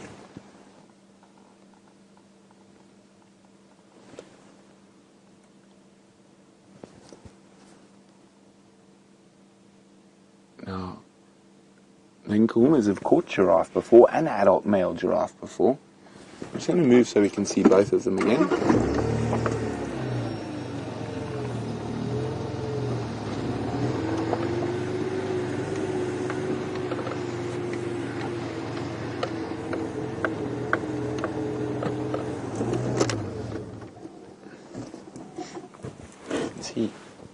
Where are the others? They are looking for her, but they haven't seen her yet. Oh, I think one might have seen her. The giraffe looks like it's looking at something on quarantine. I'd say there's 40 meters between her and the giraffe, but without backup, it could be a bit difficult.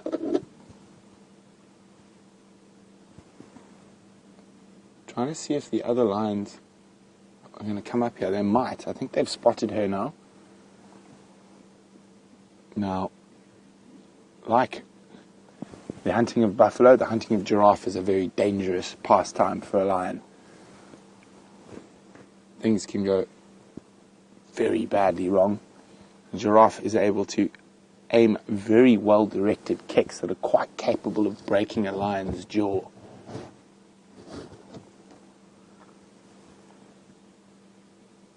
Oh, there's some other. Okay, well, we're going to jump across to Jamie. She's got the other lions who are looking at us. So let's jump across to Jamie. We're going to stay here.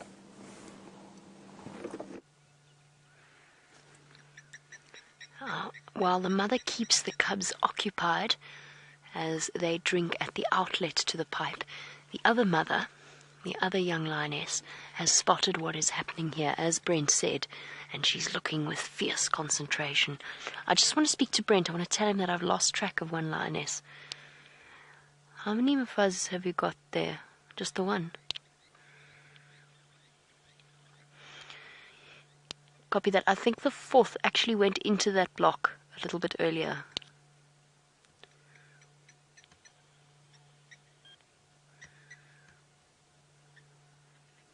Over to Brent. The lioness is chasing. Look, she's chasing the giraffe. She's right on its heels. Now, there's another lioness in the block I didn't know about. Let's catch up, see what's going on. Look at this dust from that giraffe running away from that lioness. Now, again, even with 2 lionesses, it was very hopeful. But they are hoping the giraffe maybe injures itself. I can just see the giraffe still going. And the lioness is here, in front of my house. Hello, you. That was very ambitious. but worth a try. Now, here's a perfect example of an opportunistic hunt.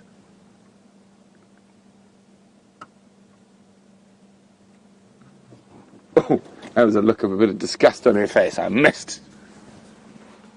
Oh, it's Amber Eyes. Why am I not surprised it was Madam Amber? It looks like she's going to go back and rejoin the rest of the pride. That giraffe has gone.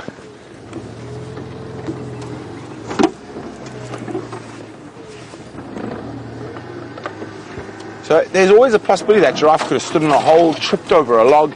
So without males and without cornering them in a drainage line. So where I used to work not far from here in the Kruger, they used to chase the giraffe up against the Lobombo Mountains while they were trying to climb.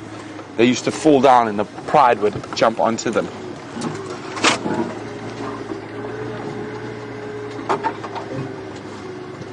Yeah, she is right in front of us. Good old Amber Eyes leading the charge. Now, our plan, both Jamie and my plan, was always to return to the Nkuhumas before dark. And because they were hunting quite late into the morning, so we knew there was a good chance they were going to hunt now. And I wouldn't be surprised if they leave the cubs somewhere now on a drainage line. So looks like they're heading for a drink. There's Amber parallel to us, walking down.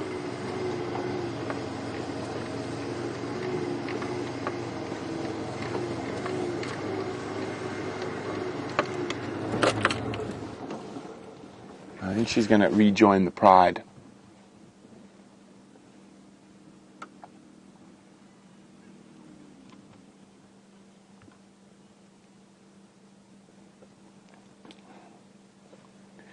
And there's a second lioness. If we come out a little bit.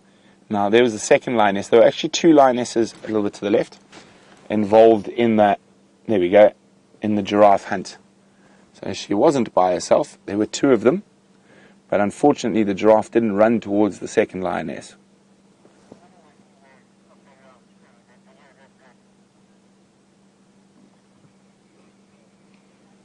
Now, while that excitement's over, let's go to Jamie for some just before dark cuteness.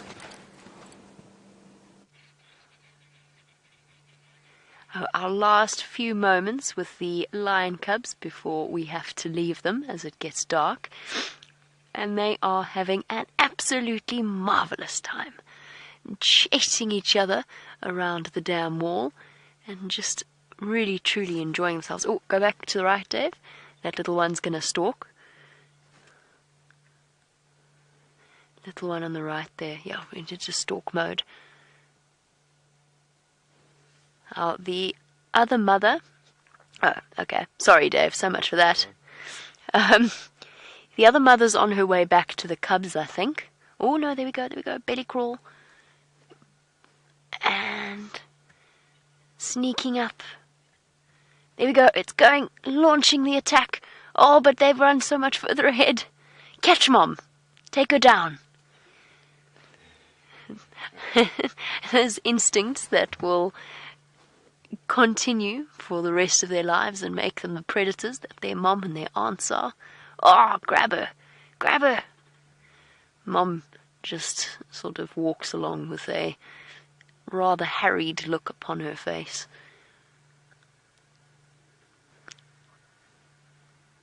And this morning I described this situation as taking three toddlers grocery shopping.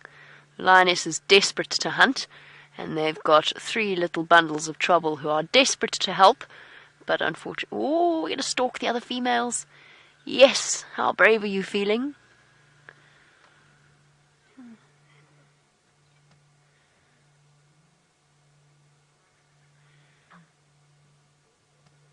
Just listen to the sounds. They are making sounds.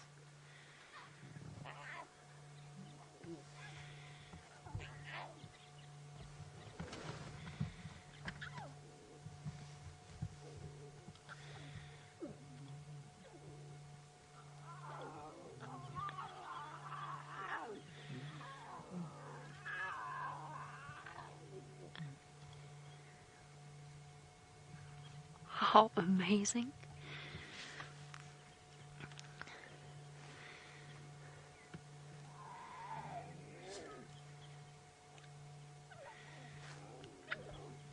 Oh, you big fierce predator.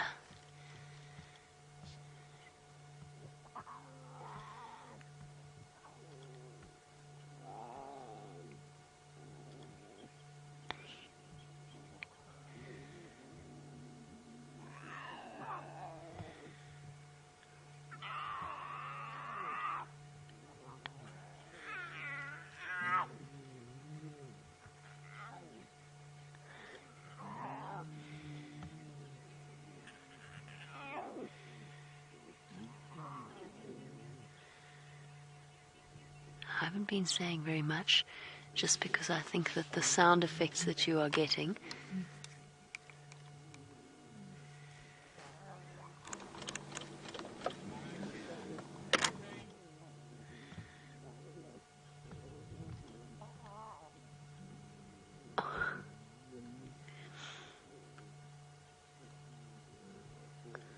your family's beautiful, girl.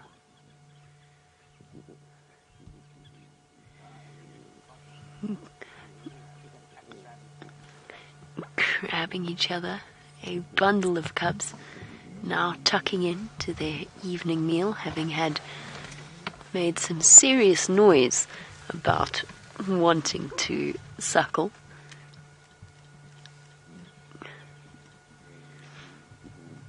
Oh, Mom's had it. She's had enough. Oh.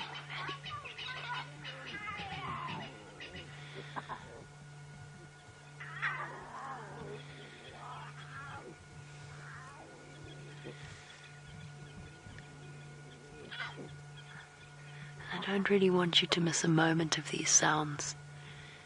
I'm just staying quiet.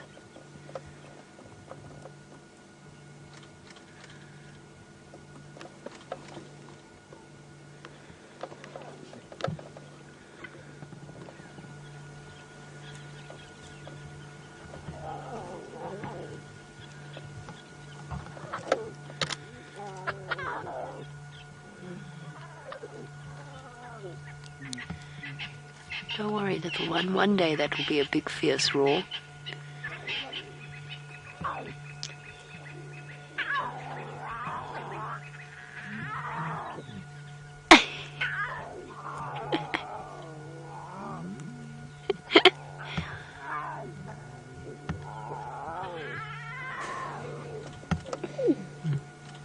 She's talking to them.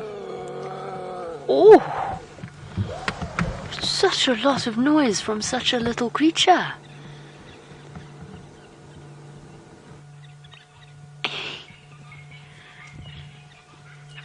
Practicing their adult roars. Pretending they're big and scary like Mom.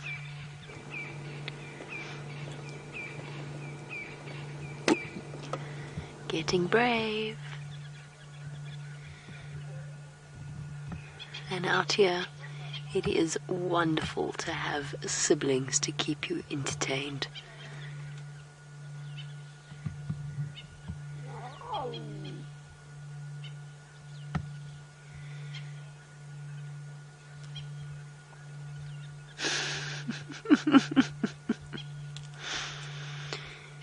Oh, found more elephant dung. We know how they love elephant dung. The first time we ever saw these cubs, they walked around with a pile of elephant dung in their mouths. Oh, I found the best possible pillow, and it is a pile of buffalo dung. Big yawn.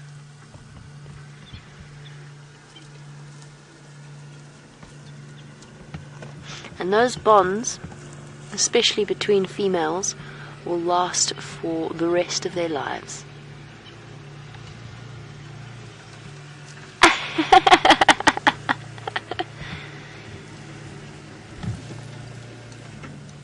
The bush is full of entertainment value, if you know where to look. Yum! A little bit of elephant dung.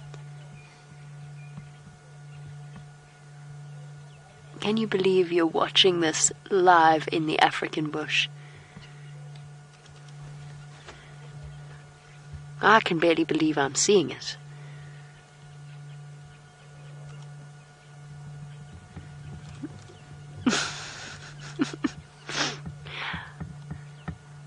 They're going to be some exhausted little cubs. I hear you are all taking some incredible screen grabs. Thank you so much. We do enjoy them. As you can tell, I know it's getting so dark that I'm sure the pictures are getting a little bit grainy, but I don't want to leave. I really don't. I don't want to leave until we absolutely have to.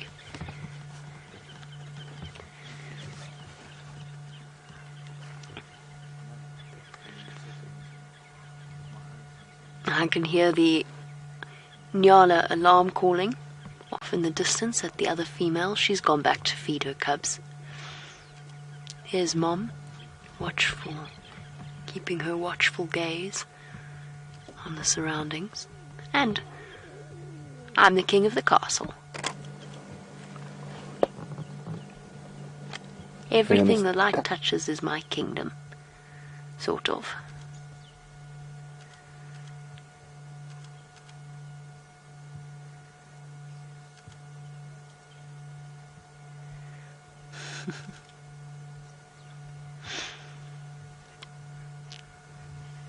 I wish I could actually take a picture of Brent and Gert. Isn't that a stunning scene? And Louise, sitting on the back.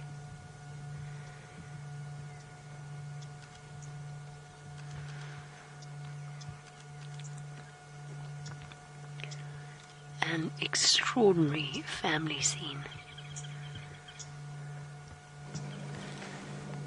And have a look at things from Brent's perspective.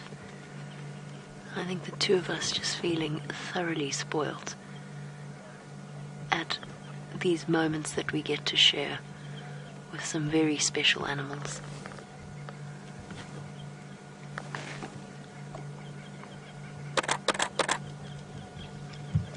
Oh, found a comfy spot there.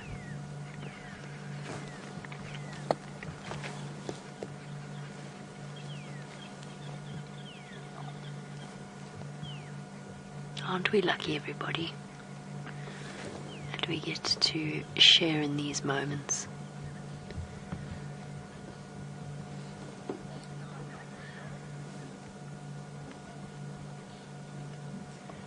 They just look so incredibly tiny still.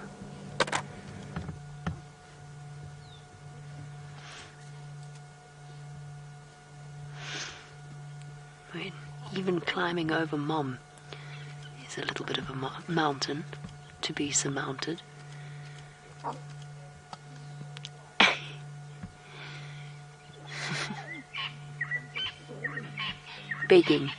begging her to roll over and feed them.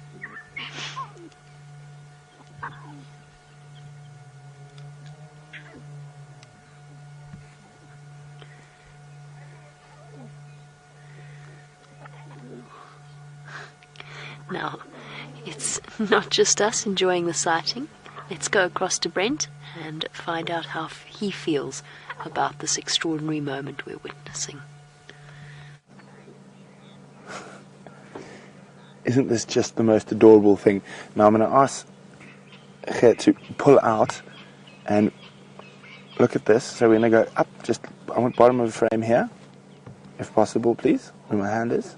And then up and out so we can see the moon, the lions, and Jamie. Look at that. Isn't that spectacular? So there we go. The moon, nearly full moon tomorrow, and the lions and Jamie. So we're going to leave Jamie here. Now, her camera has got much better nighttime capabilities than ours, so she doesn't have to turn on any lights.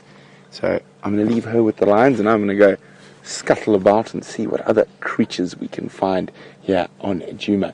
But wow, what an evening it's been so far. And the lions on the move, it looks like. So let's go back to Jamie, who can follow them with that camera.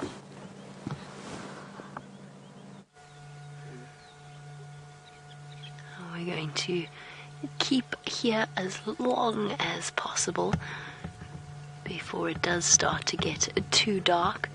Run, little one. You've been left behind. It's okay. It's okay.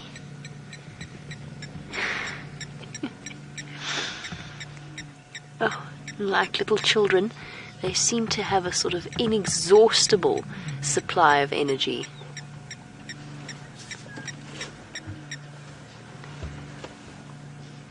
Ah, and we have something that has changed the entire situation, and that is a herd of elephants coming around behind us, showing every sign of being restless, and they want to come and drink, but they have decided to move off again.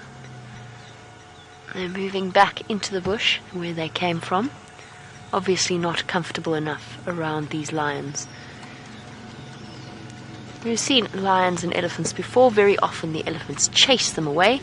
Come guys, before we lose this opportunity, I know our eddies are there, but the cubs are going to go onto the dam wall itself, and they're beautifully illuminated by the dam cam light itself.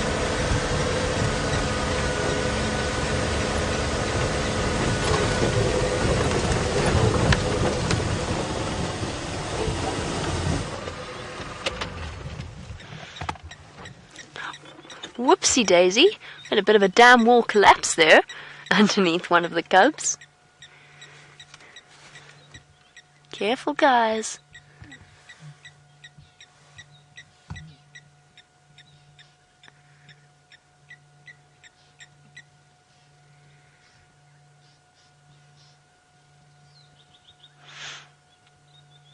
Our beautiful, resilient Nkuhuma pride. And their 3 relatively brand new additions.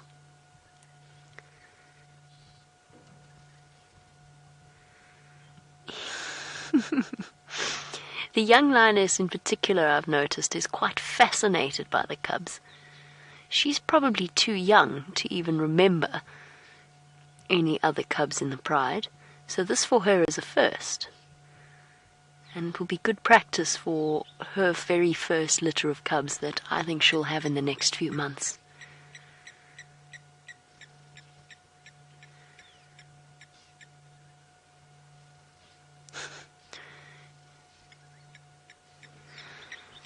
Little cubs clambering over the dam wall.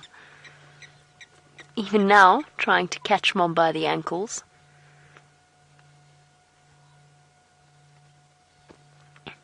And each and every cub treated with incredible gentleness from an animal, a lion that is capable of taking down a buffalo, and yet with their enormous heads and huge paws and sharp claws, they are so totally gentle with the little cubs. And just like that, guys, I think our sighting is reaching its end. I'm not sure that we're going to be able to stretch things. Do you think we can go a little bit longer, Dave, or are we sort of out of light? Try a little bit longer. If they start moving into the drainage line, then we will leave them at peace to move off towards the lodge. Oh, hold on. Elephants.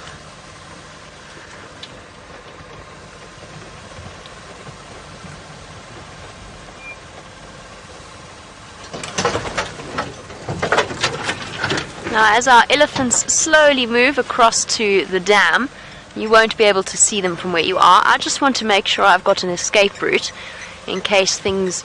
I do actually, except it's straight into another elephant. I did have an escape route, it's straight into another elephant. Off in the darkness. Our Tim Silver, while we look at our little lions hidden away on the other side of the dam wall. Oh, it's very dark, isn't it? Actually, the cubs are watching the elephant approach. We're going to pull out. Okay, we're going to pull out of this sighting now. We're going to leave them to respond to the elephants themselves. The elephants haven't realized that they're on the other side of the dam wall. We don't need to add an extra level of obstruction here in the dark when I can't see what's happening. So we'll leave them. And what a marvelous afternoon.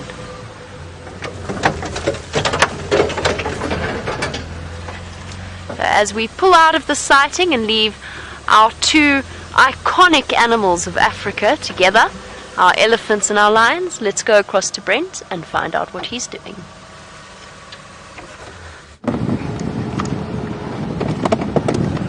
Well, what I've been up to is trying to get my spotlight out of the knot. There we go. Oh. Sorry. There we go. Sorry, impalas. I'm out on the quarantine clearings hoping for a white-tailed mongoose, is what I'm hoping for. And then I'm going to go to one of my little bush baby hot spots. See if there's a bush baby there. Ah, there we go. That's better. Now I've got some free reign with my spotlight. Oh, what an incredible day it's been. 11 cats in total seen between the sunrise and safari, sunrise and sunset safaris. 2 different leopards. No, is it 11? Is it 11? We've seen 5 Nkuhumas, 3 cubs, 1 Birmingham, Mvula, and Sindile. Am I missing one? Ah, and a Birmingham. 11. Incredible day. We have been spoilt with the cats over the last while, and let us hope it continues. And those ellies right at the end there, I saw them as I was leaving.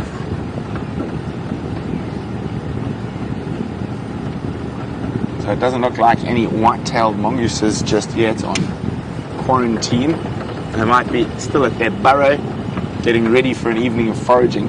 I was convinced there was one in front of my house last night, as the little lapwings were going bananas, but not the alarm call that they give to something like a lion or a leopard as they walk across the clearing, but it's incessant. Give it. So it's probably a genet, or I think a white-tailed mongoose, just based on the area. Genets don't really like to come out of the thickets too much. Oh, sorry, Andrew's just calling me on the radio. Standing by.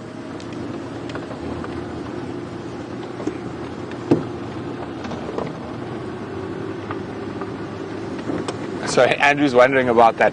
Andrew, I think it's the 5th Nkuhuma, but you can still see there's suckle marks. I'm not sure whether she's lost her mampimpans or her hormones have confused the wanuna.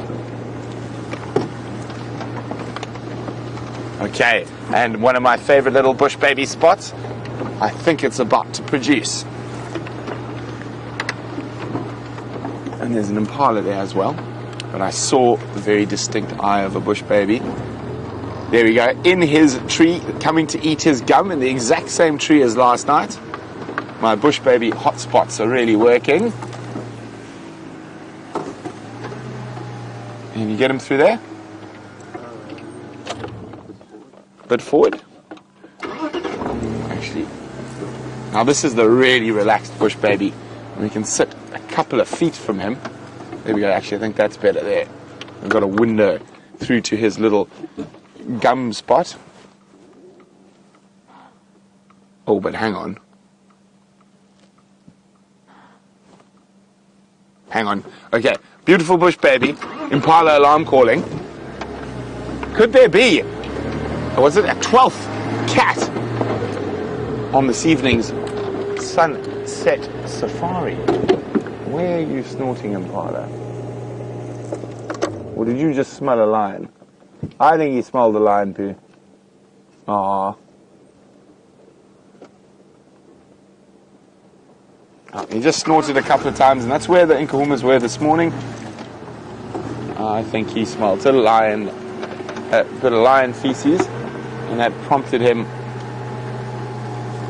Now hopefully our little friend is still in the exact same spot.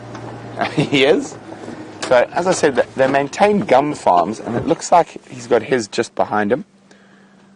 Let me just drop that a bit. There we go. You can see that little patch above his head, and he chews on that almost every night to keep the gum coming out. It still looks like he's waking up.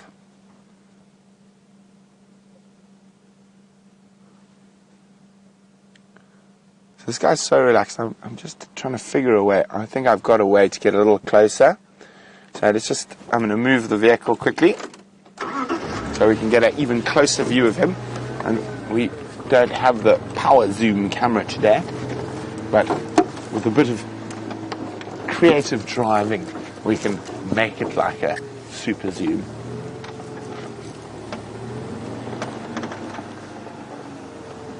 Okay, we're nearly there. Oh, he's chewing on his gum spot. Let's go forward. You got him there. He's a bit up.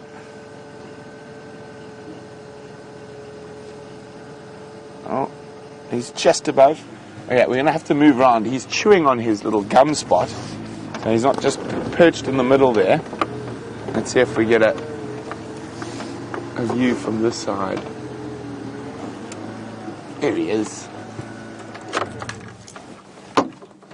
So, here you go. Hello, little one. Now, quite often bush babies will have very distinct paths that they use to their different feeding points, and their feeding points are far more regular during the winter, as there's not a lot of insects around, which is one of their favorite things to eat. So, I think there's about 4 acacias I know on this particular bush baby family's route, and normally if you hit them at the right time of day, which is about now, you're going to get them at one of these spots. We've been lucky enough to get them at the same spot twice in the last 2 nights.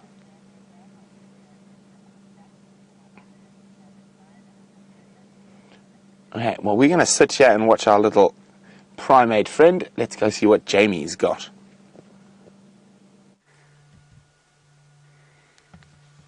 While Brent watches his little primate, we've just got an extraordinary view to show you for our last few moments of the sunset safari. And what a spectacular sunset it is. Complete with, if you're keen-eyed, Venus on the horizon. The end of a well and truly spectacular day. And it is time for Dave and myself to say a fond farewell to all of you. It's been absolutely wonderful having you around. Thank you for joining us. Thank you to Dave for his wonderful camera work, as always, as well as to the lovely ladies, Rebecca and I think it's Chelsea in final control. Most importantly, thank you to all of you. I don't want to keep you away from Brent's bush baby for too long. I will catch up with you tomorrow on the Sunrise Safari. Bye-bye, everybody. Have a wonderful day.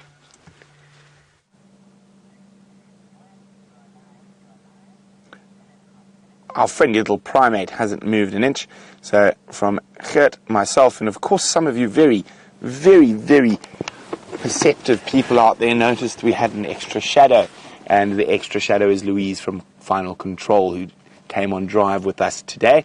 And it has been a seriously cat-filled day, and hopefully tomorrow will be the same. Very exciting stuff happening with Mvula and Sindile, or Sindile. See, I've called them so many different nicknames. And of course, having those cubs around, hopefully the Nkuhumas will be successful, or maybe hopefully they'll be successful in the morning when we're following them in their hunting. And I definitely going to keep hunting tonight. Probably move for another 20 minutes or 30 minutes, rest for a while, and then move again. So it'll be fun to get on their tracks first thing tomorrow morning, and also obviously to check what's happening with those leopards. So much to see, so much to do. But talking about having a look at stuff, I'm going to keep yabbing, but I'm sure you'd much rather look at the cuteness that is the South African Gallego.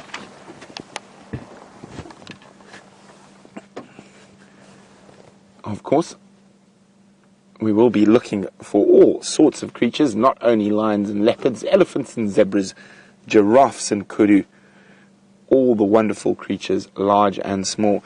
Now you can see how big his ear is there, all to listen for insects.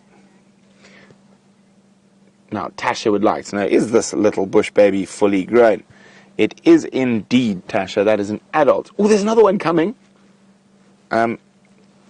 Just into that tree there. Oh, there's 3 coming. Oh, could we have a bush baby war? Oh, there they are. Now there's jumping all around. let me move back. This is definitely the same. Oh no. It looks like they're taking turns on the feeding. So one's left, the next one's come. And it'll be from the same family group normally.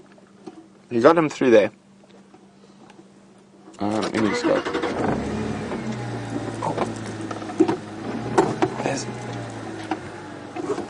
Oh, we've got 20 seconds. Let's see what we can see. Creative driving. No. The bush babies are leaping about. So hopefully we'll have a better chance tomorrow's sunset safari. See you soon. In a few hours in the morning. Bye.